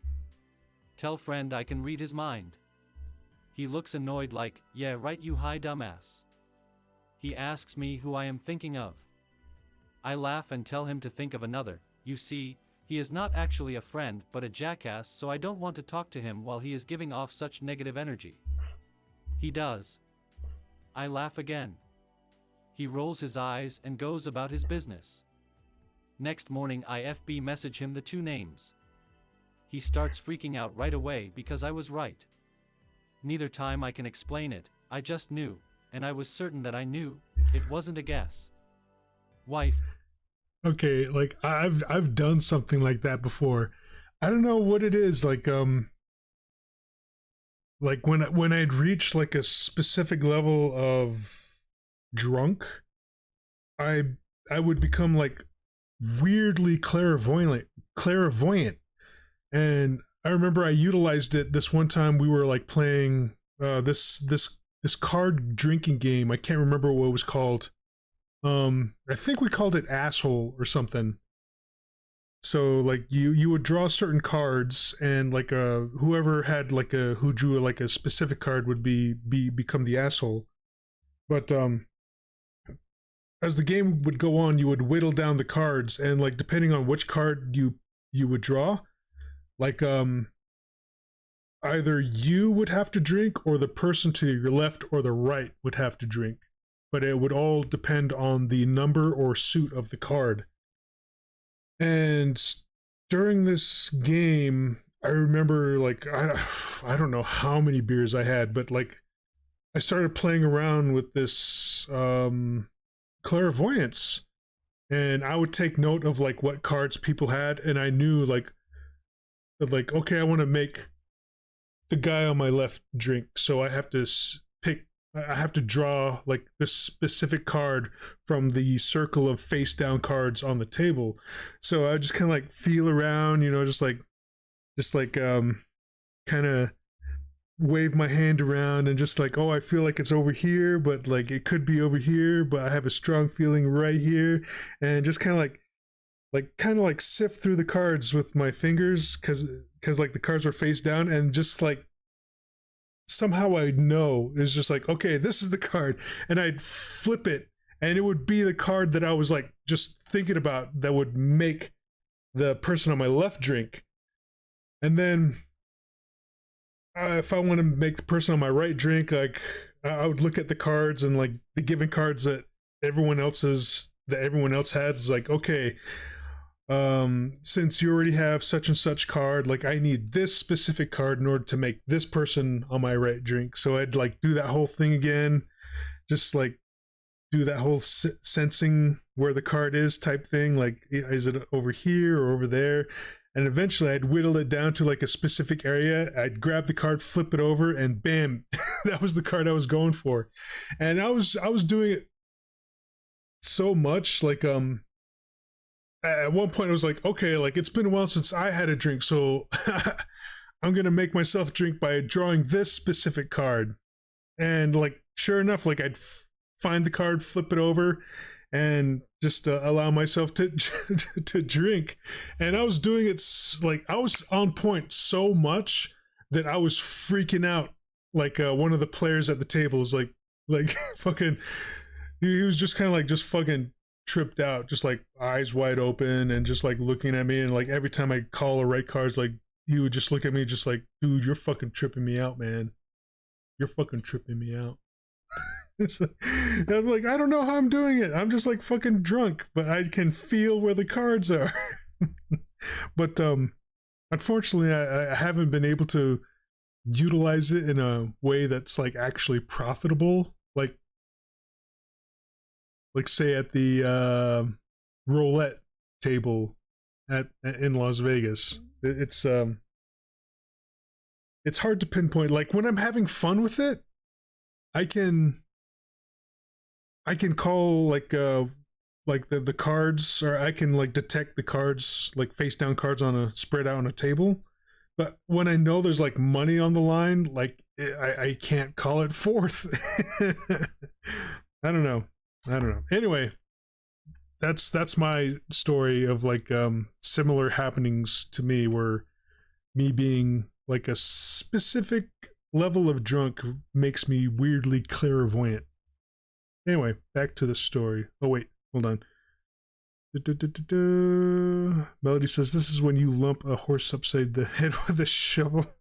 We have the same card game, but we call it shithead. Oh!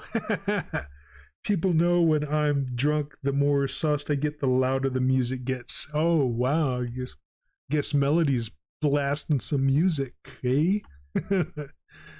Oh, man. I wish we lived closer to each other. Like, on days or nights like that, I would just be coming over in a heartbeat, like with a fucking,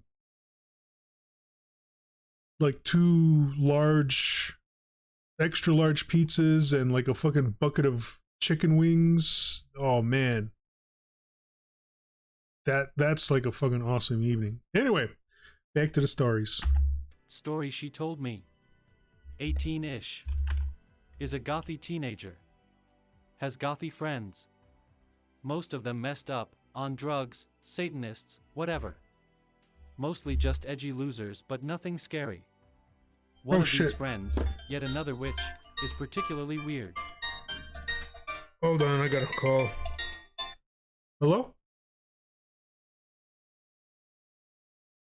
Okay. I gotta duck out really quick.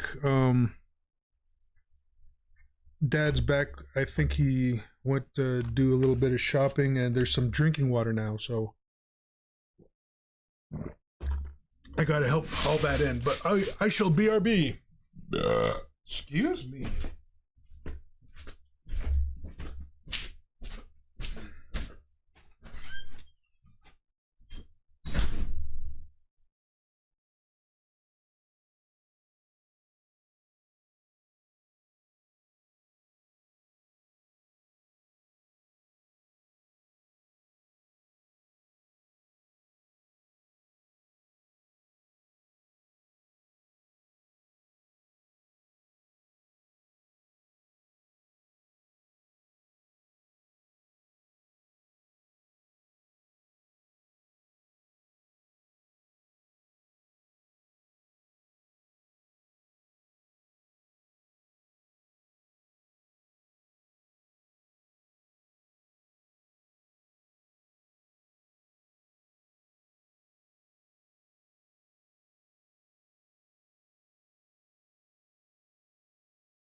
Oh, and I'm back. Ooh. Oh man, we have water again. That's great. Jeez.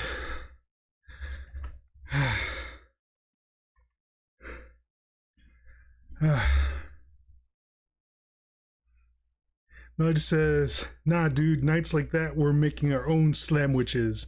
Fucking hells yeah, man. Let's make this happen. Be fucking awesome.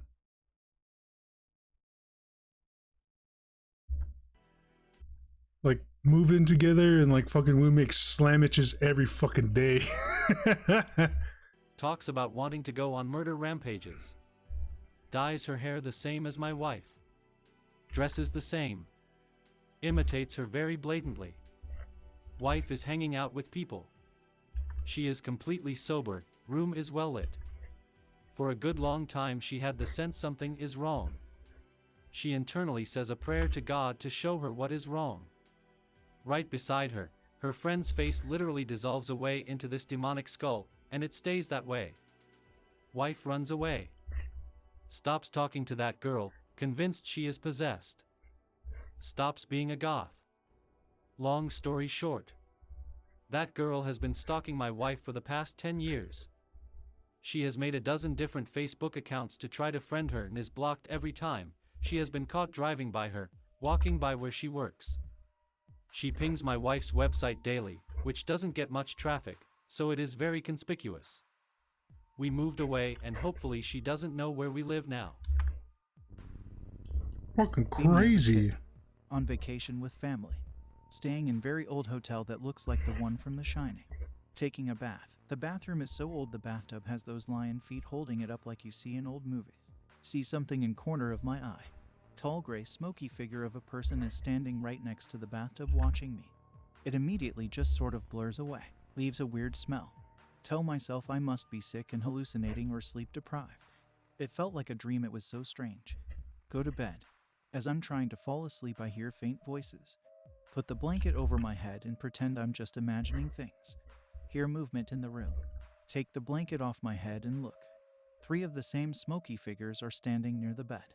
As soon as I look at them they just blur away, like when your eyes get foggy and you blink and it clears up. Again I just tell myself I must have a fever or something. Go back to bed but still hear faint voices throughout the night. At one point I hear a very clear voice of a woman and she sounds frustrated. Said something like he's not. I still remember it really clearly. I think it was a genuine ghost experience. Happened when me and my younger sister were in our early teens. 2 of us hanging out alone in the house. Suddenly hear faint ringtone. Mid-2000s so ringtones all still had the signature shitty cell phone tone, not sure if it's called chiptunes or something else. Go into other room in the direction it's coming from. Sister not on phone. Now sounds like it's behind me. She hears it too. We go back, follow sound. It stops. Alright, whatever, continue with day. Few minutes later it starts ringing again. We follow direction of the sound back to the room we first both heard it. By now realize it's a totally foreign tune to both of us. Meaning none of the phones in our family had that ringtone nor had we heard it elsewhere. Stops. Move the couch, tear it apart, dig our little hands into all crevices. Starts up again within minutes. Now it's faintly playing in the garage. Go down there, it gets fainter, coming from back in the other room. Go back. Now it's definitely outside by the planter. Other end of the house, but it's summer, had at least one window open. Go outside. Sound stops. Look all along the backyard perimeter of the house where we could have heard it inside from. Nothing and no one. Starts again, clearly coming from back in the house. You get the picture. We looked in every room and behind, under everything we could find but never found the source. Looking back recently I almost thought maybe my sister had gotten a secret phone from her friends and was hiding it, but it continuously came from other places inside and outside of the house, leading us both on a wild goose chase whenever it started ringing. It was ethereal, just a sound in the air. This happened sporadically for a couple hours that afternoon, maybe 5 or 6 calls total. The tune was oddly emotional, like deeply bittersweet. We had an Adventures in Odyssey CD set at the time where a character named Lester was secretly living in someone's walls, so we joked that it was Lester's phone. Be me 14-year-old. Me and friend decide to go to his grandmother's house in the woods for a weekend during winter. We decide to go out to barbecue in the woods, approximately 100 to 200 meters away from the house. Bring an air-compressed rifle to play pretend that we are hunters. A deep ditch with a small stream beside our campfire with a small hill on the other side. Running around and shooting on trees. Suddenly, footsteps in the snow coming from the other side of the hill. We freeze. A faceless, completely blacked out figure comes walking up the hill. Black figure stops, seems to look at us. We say hello. No response. Continue saying hello several times. Still no response. Figure starts to turn away and starts walking. Hear snow crackling under the figure's feet. Disappears behind the hill. Me and friend just stare at each other. Run up the hill to check where the figure went. Nothing there. Panic.exe. Run like the Flash. Later learn that there used to be a woodcutting factory further into the woods, where several men had lost their lives. Never told anyone what we saw. Non-native English speaker here, so sorry in advance. Absolute scariest encounter I've ever had was with what me and my friend assumed was a ghost. Alright, X, I had an experience that I can't explain that I want to share. I'm not going to green text because I'm mobile, but I'll try to format in a way that isn't AIDS. So last night I was traveling down Ohio 309 heading west around 2 a.m. I was on an abandoned stretch of road between Amish country and civilization, just cruising listening to music. I'm crossing a... Good one, Brex. Then boo, I say boo! Oh, oh shit. This is like some more chat going on. A very sensible heel, almost a bit weather waxy. Ellie says boo! Boo weather waxy or just boo in general? In general. Stiletto heel all the way. Oh, you're not saying boo as in like scary boo, but like boo as in boo! Boo! Get off the stage!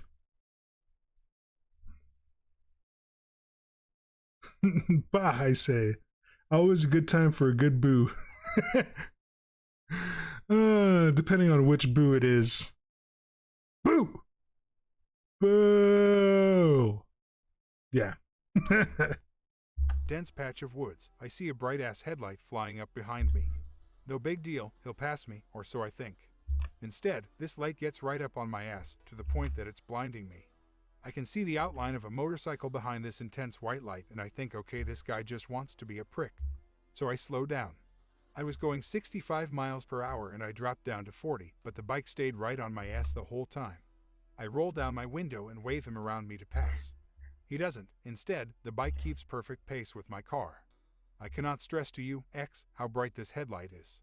It's completely blinding me, illuminating the entirety of my cab. I'm pissed now, so I tap my brakes again and pull over to confront this guy. I've got my Keltec PF9 on my hip, so I'm not intimidated at all, just pissed. I step out of the car, the light goes off, and the only sound I hear is my own engine. There's no bike, just an empty shoulder and some trees. No logic could explain what happened to the bike behind me. It pulled over with me. I didn't hear it. I didn't see it. The light went off and it was gone. I felt like I was being watched and I had a sudden sense of danger. I quickly got back in my car and began to drive again. Didn't see anything after. Not the scariest story, but it happened to me and I didn't know where else to post it. My wife believes I was just sleep deprived, but I was wide awake. I just saw a Mothman. I'm posting from my car at home now, but here's the story. I was sitting down on a bench near a lake in the UK, Brecon Beacons, and it was around 9:30 p.m.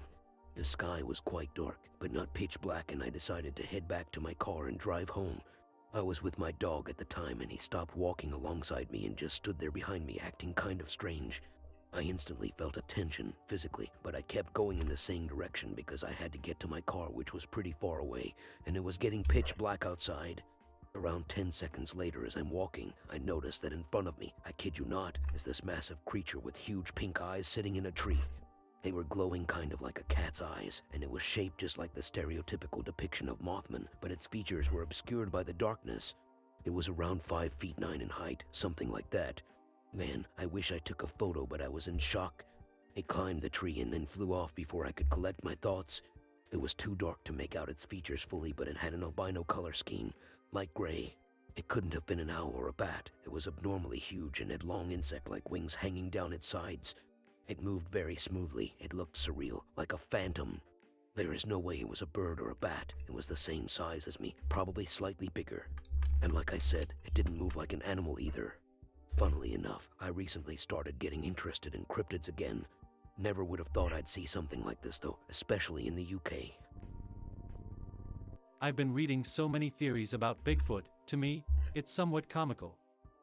I believe that certain people are allowed to witness these creatures, in particular those people who have traditionally lived among them. I'm not sure what other people are seeing. My family has lived in Jackson County, North Carolina for as long as anyone can remember. We are Cherokee. There are stories of Stone Man or hairy savages seen by our people historically throughout the Qualla boundary. I have a story told to me by my grandfather when I was a boy. Grandpa Parker talked about the large garden and cornfields his parents maintained. They would grow heirloom bean and tomato varieties that came from hundreds of years in Cherokee culture. They kept a few field animals, but at that time, they didn't raise livestock. After a while, his parents decided that they would try raising chickens. He helped his father build a large chicken house, and another small barn that would be used as a workshop. Everything went well, and after a few years, their flock of egg-laying hens were prospering. His father was also... Mom sent me a text saying, like, come over and have some chips and soda. Like, cool. But I told her, like, KK, we'll do after I'm done streaming. a very good handyman and fixed equipment for other farmers in the area. One day, just before the harvest season, Grandpa Parker and his father went hunting in the woods west of the farm. Their main quarry was squirrels that day. As they reached their regular spot along a ridge thick with hickory trees, his father looked worried. They rarely talked or made any noise while in the woods, but his father suddenly started to whistle in a long sustained tone. They sat quietly on the boulder for a few minutes, until his father once again let out a long whistle. "We need to move," his father abruptly said. They got up and started to briskly walk on the trail towards the farm. When they reached the end of the woods, they heard a loud whistle coming from the direction where they came. They cut through the cornfield and quickly reached the workshop. Grandpa Parker was becoming worried. His father didn't say anything, just directing him to stay with him. His mother was in the garden working, when his father shouted out to her to go to the house. They all met at the door by the kitchen and went inside. He and his father sat at the table while his mother cooked coffee. "Why did we leave the woods?" His father looked at him and asked if he had ever heard anyone talk about the hairy man. Grandpa Parker told him that he had not. He was scared now. "My great-grandfather said that the hairy man was a tall, hairy human-like creature that would migrate to different locations along the mountains following food sources. When they were in the woods, he had noticed that there were no birds or other natural sounds as they approached the ridge. He said that he noticed something large in the hollow, much larger than a black bear and walking like a man. He whistled hoping it would move on, but he didn't notice it move or make any sound. From his experience, that was an indication that it was time to leave because the bear man was staying put. The return whistle they heard was a warning to stay out of the woods. When my great-grandfather was younger, a woman and her young boy went missing in a woodland in nearby Swain County, North Carolina. People had seen a hairy man in the area and suspected that it was responsible for the disappearance. There had been other disappearances previous to that. No remains were ever found. The next day, his father decided to start harvesting corn. This year, a large patch of cornfield nearest to the woods was left unharvested. His mother also left several baskets of potatoes at the wood's edge that winter. They didn't want any problems from the hairy man, especially since he was known to raid chicken houses. One evening, while he and his father were working in the shop, they heard a long whistle coming from the woods. His father smiled and said, "Don't mind that, hairy man is saying thank you." The next spring, they once again went into the woods to hunt. The hairy man had moved on. I hope that you enjoyed tonight's broadcast. If you enjoyed tonight's story, then please subscribe to the channel as more green texts will appear daily. A new broadcast will appear when the clock strikes midnight Central Time.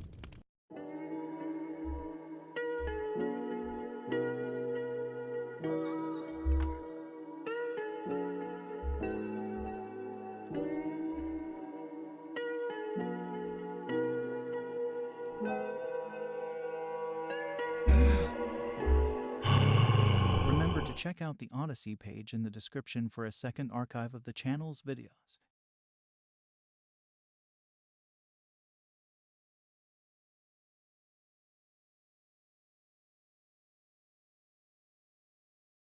Hmm.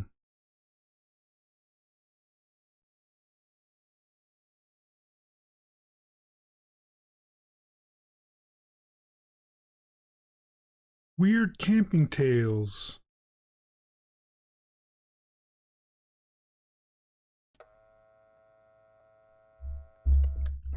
Greetings and bienvenue, Midnight Crew. Thank you for returning to this broadcast. And welcome to new viewers joining us for the first time. If you like a video, then feel free to subscribe. Usually I don't talk about my spooky, messed up experiences with anyone, but this one's a special case, so here goes. Some context beforehand. For the past 5 years or so, I've been getting increasingly more interested in the folklore around my area. South Florida, somewhere around there, in the paranormal, cryptozoology in general. Couple of years back, me and my grandpa decided to go camp at a forest relatively close to our house to go hunting. Preparing some last-minute stuff before we packed them in the car. Anon, before we go, I need to tell you something. What is it? There's talk that there's something underneath the forest, Anon. At night it wakes up and starts breathing slowly, the trees swaying up and down as it breathes in and out. Seems legit. JPEG. To this day, I genuinely don't know if he believed it or if he was just... Fuck. Okay. It's been a while since I've heard it, but like down in the canyon area, like north, like on the north side of this mesa. Wait, no, like this mesa connects to the other mesa. Doesn't it?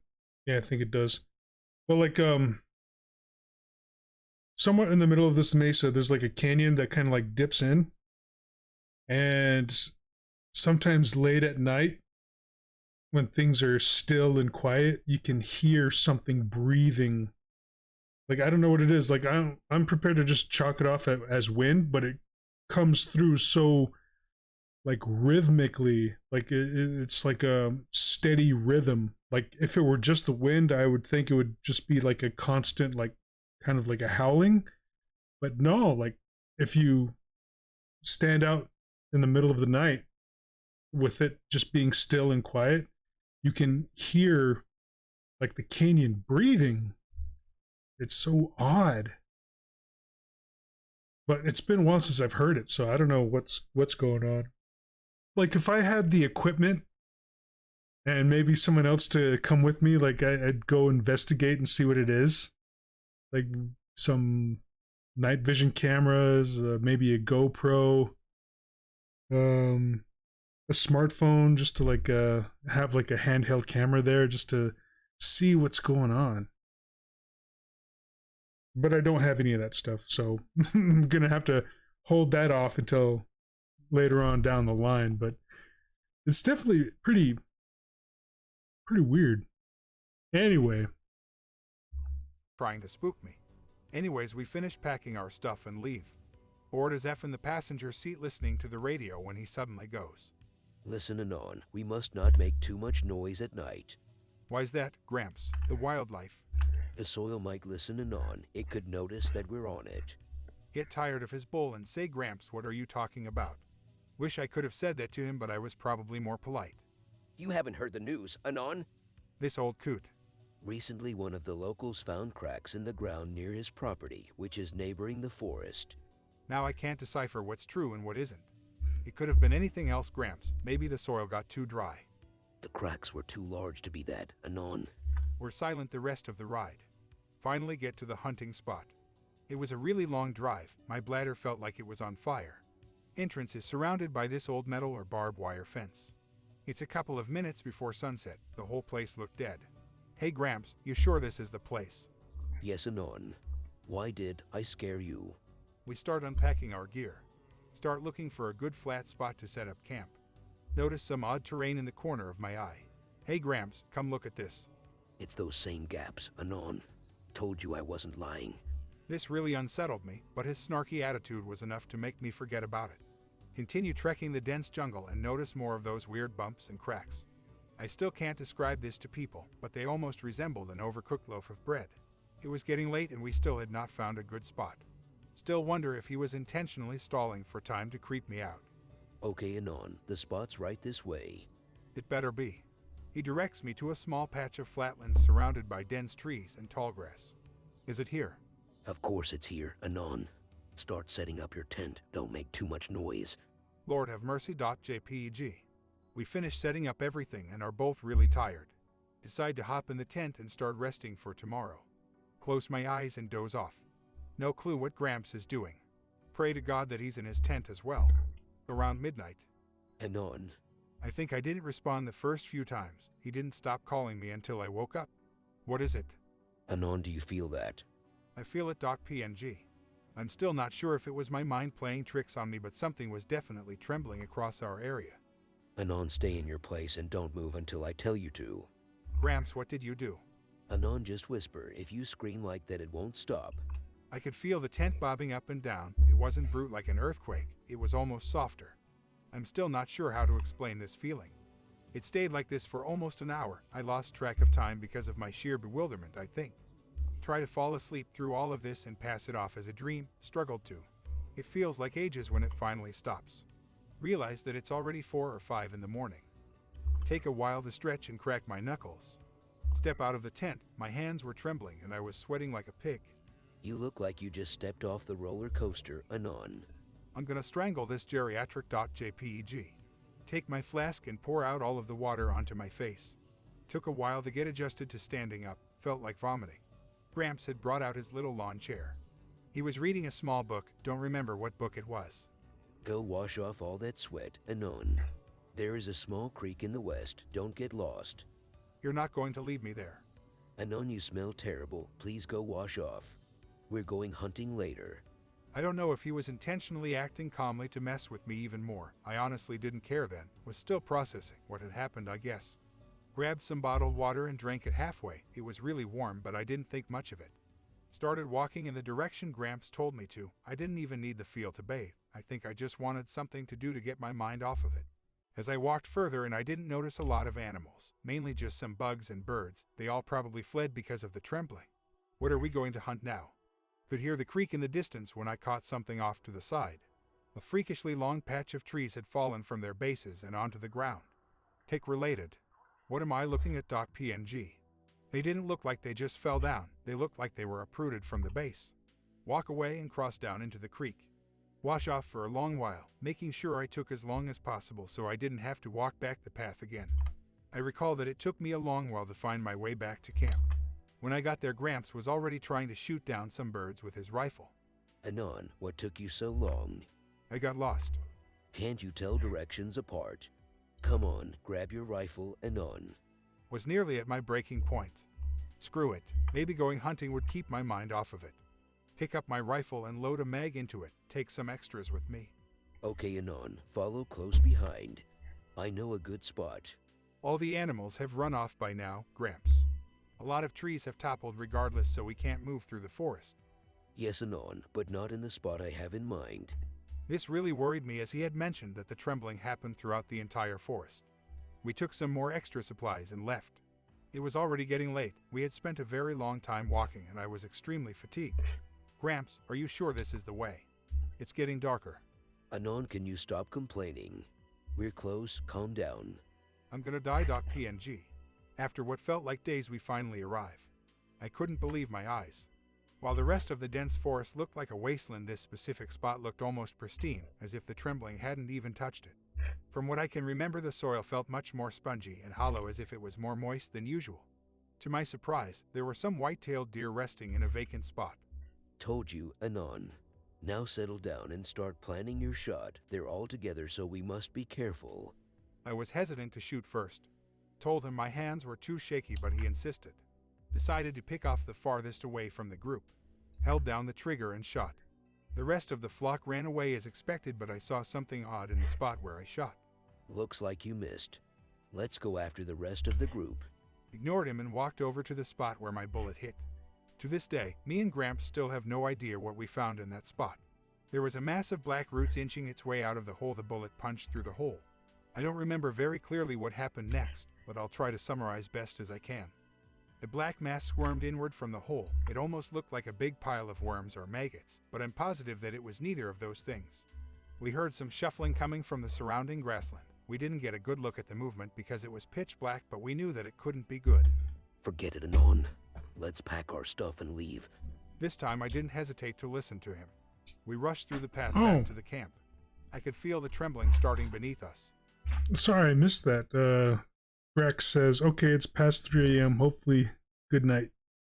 Well, glad you were able to catch a stream. Though, like, you did miss some sleep to do so. So I hope you have a good night and rest well. Rest well, my guy. And we'll see you next time. Anon, don't look back. Keep moving forward. I could hear the trees violently rising behind me. I have a very difficult time describing it, but it almost sounded like being in the middle of a bamboo forest.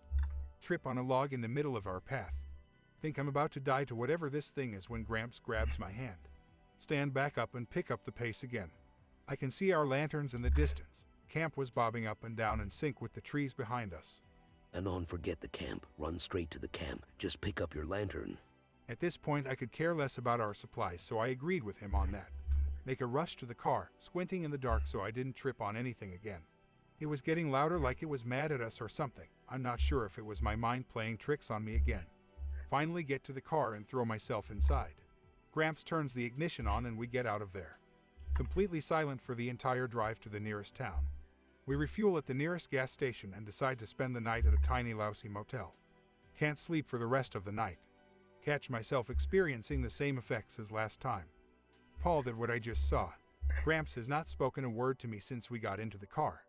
It's been a while since this happened. I've looked around on X and even on different websites and still haven't found a concrete explanation for it. Excuse me for terrible handwriting. I'm not the best at summarizing stories like this. Anyway, from what I've gathered, it was around this area, doing a rough estimate since I don't want to dox myself accidentally on 4chan. Don't know if it's paranormal, but it was a kind of spoopy one. Be living in the Ozarks. Ask a bro if he wants to go squirrel hunting. It's cold, like 10 degrees with heavy wind, overcast, shin-deep snow. It's been miserable cold for a week, but supposed to finally get a break in the cloud cover. Figure they'll start moving once the sun comes out. Spend the whole damn day hiking like 5 miles. Sun never comes out, cold as ice, beard literally full of ice. Black Dragon has entered the Right chat, before says we good turn around evening. to head back, And Melody something says walks out howdy. into the trail ahead of us about 300 yards off. Takes a second to tell what it is. It's the biggest coyote I've ever seen. Easily the size of a medium white tail. It's limping pretty bad. Kind of circles around and then heads into the brush. Bro and I look at each other and talk it out. We decide to put it out of its misery since it looks pretty badly hurt and spring is a long way off. Not too stoked about chasing a big-ass coyote in the brush, but snow is thick so it should be easy to follow. We take a few minutes to talk it over. By the time we make a decision, it comes back out of the brush. It's walking just fine and looks our way. We're happy we don't have to put it down, so we watch it for a minute until it disappears and then head back. On the way back, we keep seeing big-ass coyote tracks on or near our trail. Once we reach a hill, I look back and see ITR watching us from about a quarter mile off.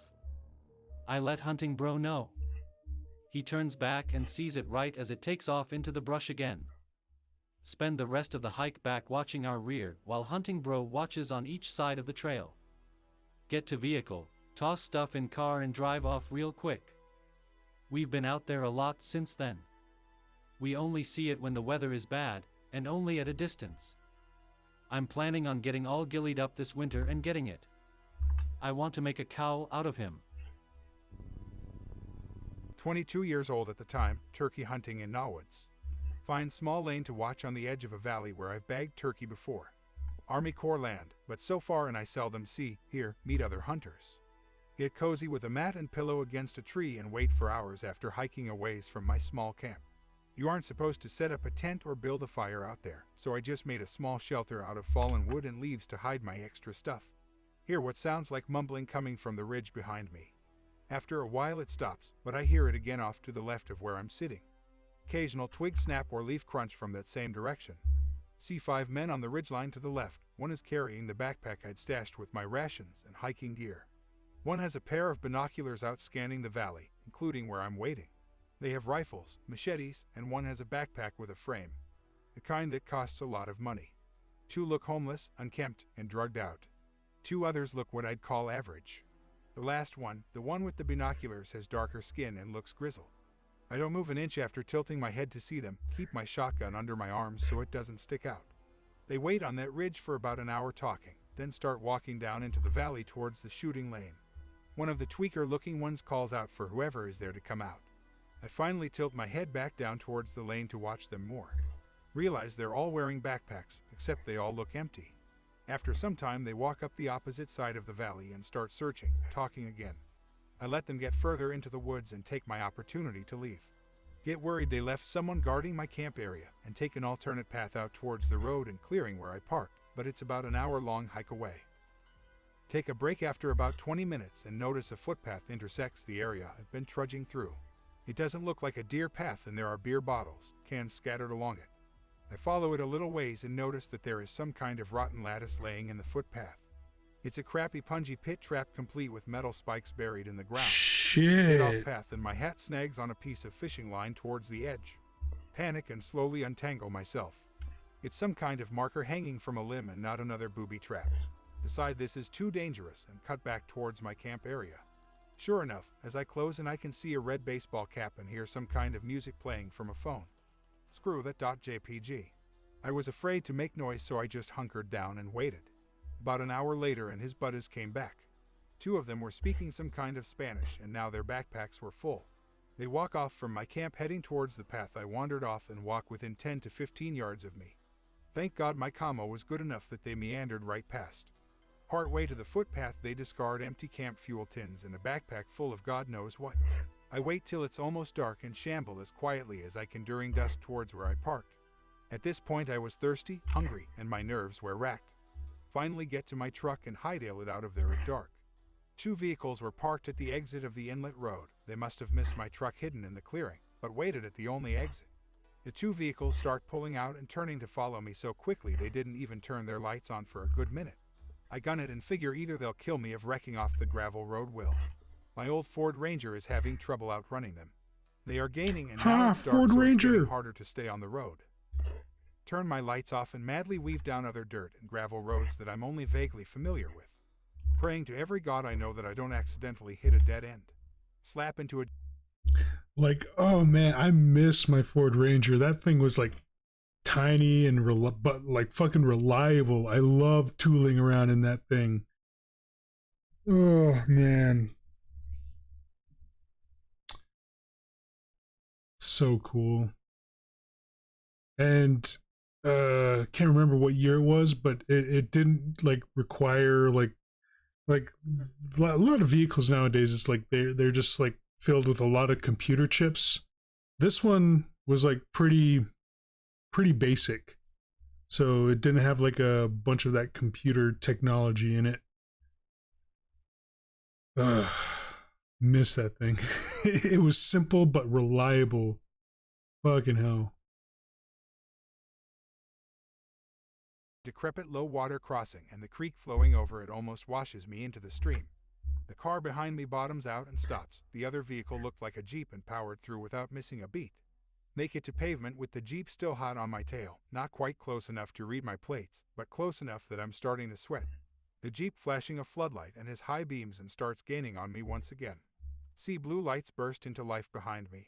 They are hanging some kind of eBay mock police light out the passenger window to get me to stop. Screw you, screw that, screw this. Still about 35 minutes from the nearest town. Slam the gas pedal to the floor and push my truck to its max speed on a straightaway. Feather the brakes when I'm just out of sight of the Jeep and haphazardly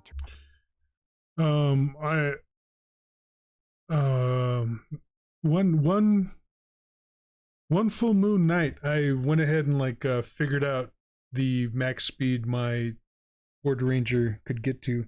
I think it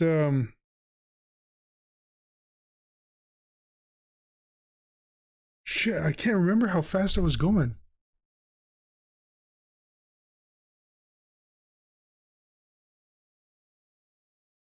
I think the gauge went to like 120 or 140, but I couldn't push it past like 99. Like fucking pedal all the way down to the floor.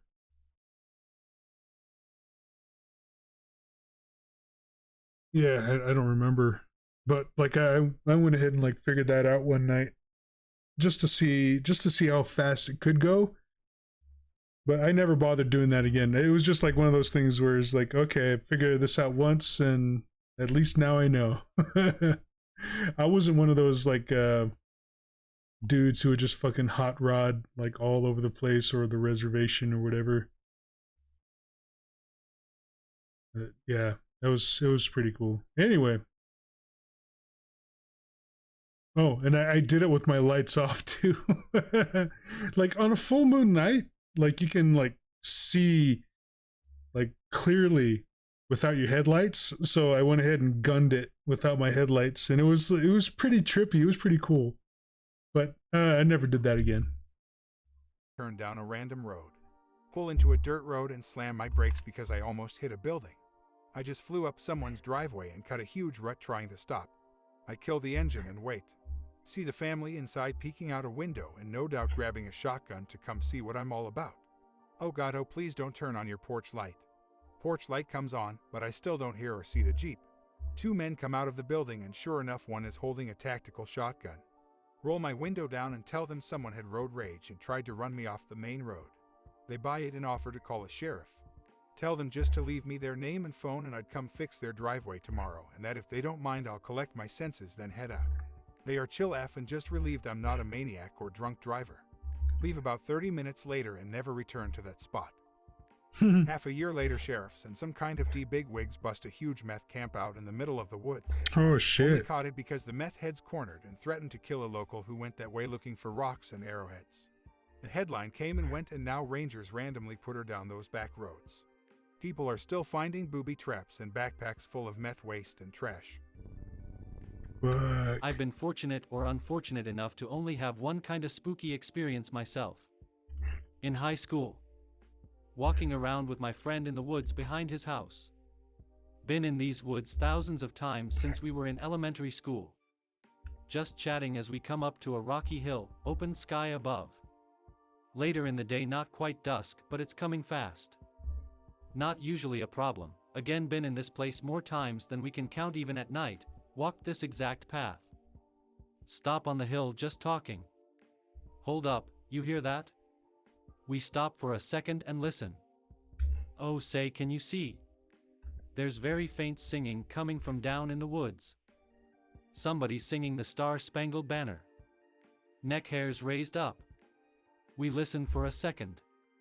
We decide to check it out. To go in the direction of the singing, the path goes a little way down the hill and takes a bend back into the trees. As we turn the bend, we both just stop in our tracks. The entrance back into the woods from the hill is practically a wall of darkness, seems way darker than it should be, and still there's this barely perceptible singing coming from within. Neither of us can force ourselves to move another inch forward. Just turn tail and basically run back the way we came to friend's house. And that's really it. It sounds kind of silly in retrospect being scared of someone singing the national anthem in the woods, but at the time hearing it and coming up to the mouth of the woods, basically every instinct in my body was saying to GTFO. Additional bonus spook is that when my friend and I talked about it later, we both heard the same singing, but I heard an adult man's voice and he swore it was a little girl singing. Weird. Australian. Unfortunate, I know. About 26 at that point. Come into possession of a large rural property west of Terry in Hunter Valley and a very large chunk of cash after my grandfather's passing. Decide screw it after a while and decide to settle there to become relatively self-sufficient and just to be left alone, to be honest. Buy some chickens, some goats, and just for fun, just because I was able to, a mule. I love this creature beyond all belief. Was already saddle trained by the time I got him. Name him Jack. Fast forward a few months. Be part of an equestrian hiking club up in the Blue Mountains. Kind of an oddball though, since most of the other members of the group I usually ride with are young girls and their ponies, normally alongside one or both of their parents. All except our supervisor, guide, Noah, an ABBA guy with a rough-cut whaler horse named Steel. Most hikes usually end up with me sticking to the back of the pack and talking with Noah. This goes on for months. Practically a supervisor myself now, often asked to help out with issues on the road. Usually pulling younger riders up on their rein, saddle or foot position, or despooking other horses.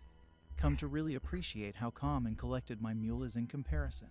Noah trusts me immensely, can see I've got my life together. Asks me if I would want to come on a multi-day trip through the national park and up past Noon's Plateau with another group. Hell yeah. JPG. Make preparations. Get there with Jack, greeted by Noah and a bunch of older, more experienced riders with actual full-sized horses for once. Goes off without a hitch for the first day. Cut to that night. Everyone's hitched their animals and have set up camp for the night. 2 a.m. Being a light sleeper, I am immediately aware that something has severely spooked one of the horses. Stamping, whining, making a real scene. All the other horses were awake, whickering nervously at each other. Get out there since I realize nobody else will. Get a little bit spooked myself as the horse doesn't calm down right away even with my methods. Starts kicking behind itself. Grab flashlight. Check behind it. Hear a sort of tromping scuttle from whatever it was in sea leaves being kicked up from the upper corners of my flashlight. Assumed it was just a wombat or a swamp wallaby or something. Definitely sounded like one.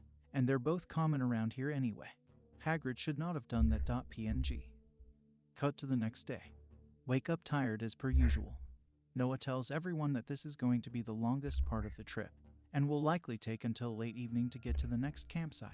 Perfect. JPEG. Saddle up, Jack, we get on with it. Walking all day, couple of pit stops for water and breaks. Sun starts setting as we get relatively close to the next site. Jack starts acting up in the middle of the trail. Only just noticed that he'd picked up a load of ticks on one of his legs, on the same foot that he busted a shoe on a few days before the trip, and was still getting used to the new one. Tell Noah I gotta deal with this, wants everyone to stop. Urge him onwards, tell him I won't be long and that the trail's obvious from here. He trusts me enough to know what I'm doing, but pleads with me to not get lost along the way, says that he'd leave a fire or something going so I could find them. Get to picking. Somehow didn't notice that Jack apparently had a small nick across from his hoof, which is what attracted all the ticks. Pick out all the ticks from his leg, clean his wound with antibacterial wipes, check his shoe. All this takes about 20 minutes. 20 minutes we didn't have. The sun was just barely there, could only just see the trail. Looking for the light of a fire or something up ahead. Nothing. Inevitably, we took a wrong turn. Wander up the side of a mountain for about 15 minutes, not knowing where we were going. Jack suddenly, in the middle of what was supposedly the trail, gives a quick snort and abruptly stops. Ears pricked directly forwards. Give him a tap, try to get him to move forward a bit. Nothing. Gently tug on his reins to get him to focus. Nothing. He is completely seized up. I know this animal very intimately, and know that he only does this if something has really spooked him. Start to feel very uneasy myself. Pull on his reins a little harder. Jack turns his head very slightly towards me. Only just enough that I can see the whites of his eyes are fully exposed. Scared now. Small rustling is heard in front of us. Jack snaps his head forward again, splays his front feet slightly. Keep talking to him softly and patting his haunches, trying to calm him down. In reality, I think I was trying to reassure myself more than the mule. Suddenly become blisteringly aware of the silence. Complete and utter silence. No owls or possums calling out. No frogs, no crickets. Nothing but my own slightly labored breathing. Hear small rock get dislodged behind us. Jack flinches, starts slowly stepping back. Instantly, I hear that tromping scuttle I heard before coming at us from behind and in front. Jack loses it. Makes a sound I have never heard come out of an animal before or since. Jumps a full foot in the air with a sprawling rear-legged kick, almost completely throwing me from his saddle. Bolts down the mountain at breakneck speed. Meanwhile, during that jump, one of my boots got caught in the left stirrup iron. Now being dragged over jagged rocks down a mountain at immense speeds by my left leg that's still attached to the saddle of a terrified mule. Whoop-dee-doo. Despite protecting my head with my arm, I'm still acutely aware that the scuttling sound is still directly next to us. Can barely see anything. It's almost completely dark, only just make out that leaves and rocks are being kicked up about a meter next to us, somehow managing to keep pace. Desperately try to make purchase on anything I can to try and pull myself up back onto the saddle. Manage to somehow grab onto what I can only assume was the saddle flap and hoist myself up a little way. Bad idea.png. Arm protecting my head makes violent contact with a massive rock pointing out of the ground. Wrist gets dislocated. Not a moment after, the scuttling to my side gets much louder and I feel what I could only picture to be a talon strike the side of my head, making a deep cut just above my temple. One might assume it was another rock, but rocks don't cling to the place they cut you. Jack cries out and almost tramples me, trying not to trip over himself. Resisting the urge to crap myself, I somehow manage to flail my body upwards enough to give me enough clarity to grab onto the saddle's pommel without my legs slipping through the stirrup and hoist myself back up with one hand. Basically clinging to Jack for dear life now. My face keeps getting whipped by tree branches as we finally manage to reach the bottom of the mountain, directly into camp. Didn't even notice the light of the bonfire we were rushing towards. Had my head down, focusing on the trees and the ever-impending and ever-closing and scuttling next to us on both sides. Jack also apparently didn't expect this, as when he suddenly hit flat ground after the downwards incline, he completely toppled over, now fully throwing me from his saddle and onto the hard stony dirt below. Jeez. He was fine, I was not. He got up almost immediately, kicking and braying and spooking all the other horses and sending everyone in the camp into a panic. I just writhed there for a moment, winded and in a lot of pain, just trying to get up and run. Noah rushes to me, hands all over me, trying to set me right. In his defense, I did have blood streaming from the side of my head, was covered in deep scratches and had a limp wrist. Managed to wheeze out, hand me a flashlight. A flashlight. You need a doctor. Hand me a flashlight. Could still hear them. The scuttling, the rustling. It was still there, pacing around the camp. The spooked brays and squeals of the horses, and the concerned babbling of the people in camp almost seemed muffled in comparison to the sound of what I knew was there, pacing around the edges of the fire's light. Got handed my flashlight. Could hear one of them, not but 10 meters away. Shine my light directly at where I knew it was. Nothing. A flurry of leaves and small twigs were kicked up as it skittered up the small gully it was on like a frightened lizard. But there was nothing, no form there to be seen. Turn off flashlight. Turn to Noah. We can't stay here tonight. What do you mean? What did you do? I stand up. Look him dead in the face. We can't stay here tonight. I don't actually remember much after that. I know that Noah patched me up and acted very creeped out. We were forced to stay there for the night, but I refused to let anyone douse the fire, and everyone and their horses were up all night. Everyone blamed me for being tired the next morning and having to cut the trip short so I could get proper medical attention. I didn't care. All I remember doing is sitting on a log, listening to those things circle our camp until sunrise, then spending about 4 days in hospital while my brother took care of Jack. Obviously, I haven't been back there since. Fuck. I hope that you enjoyed tonight's broadcast. If you enjoyed tonight's story, then please subscribe to the channel as more green ticks will appear daily. A new broadcast will appear when the clock strikes midnight Central Time. Okay. Well, we've been streaming for about 2.5 hours, so I'm just gonna call it good on this stream right now. Pretty much Remember done to with check the out inking. Odyssey page in the description for a second archive of the channel's videos. And yeah. I was hoping to get to some colors, but yeah, not tonight. I'm gonna take a break and enjoy some chips and soda that Dad brought back, and Mom has invited me to partake in. So gonna go have some of that. But yeah, thanks to the donations for this round, like fucking awesome. They were some names that I'm not quite familiar with.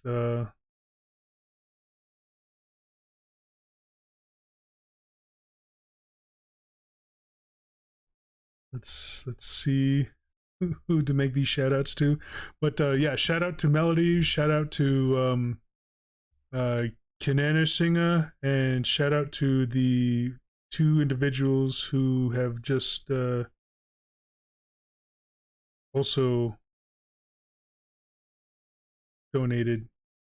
Or is that 3 individuals?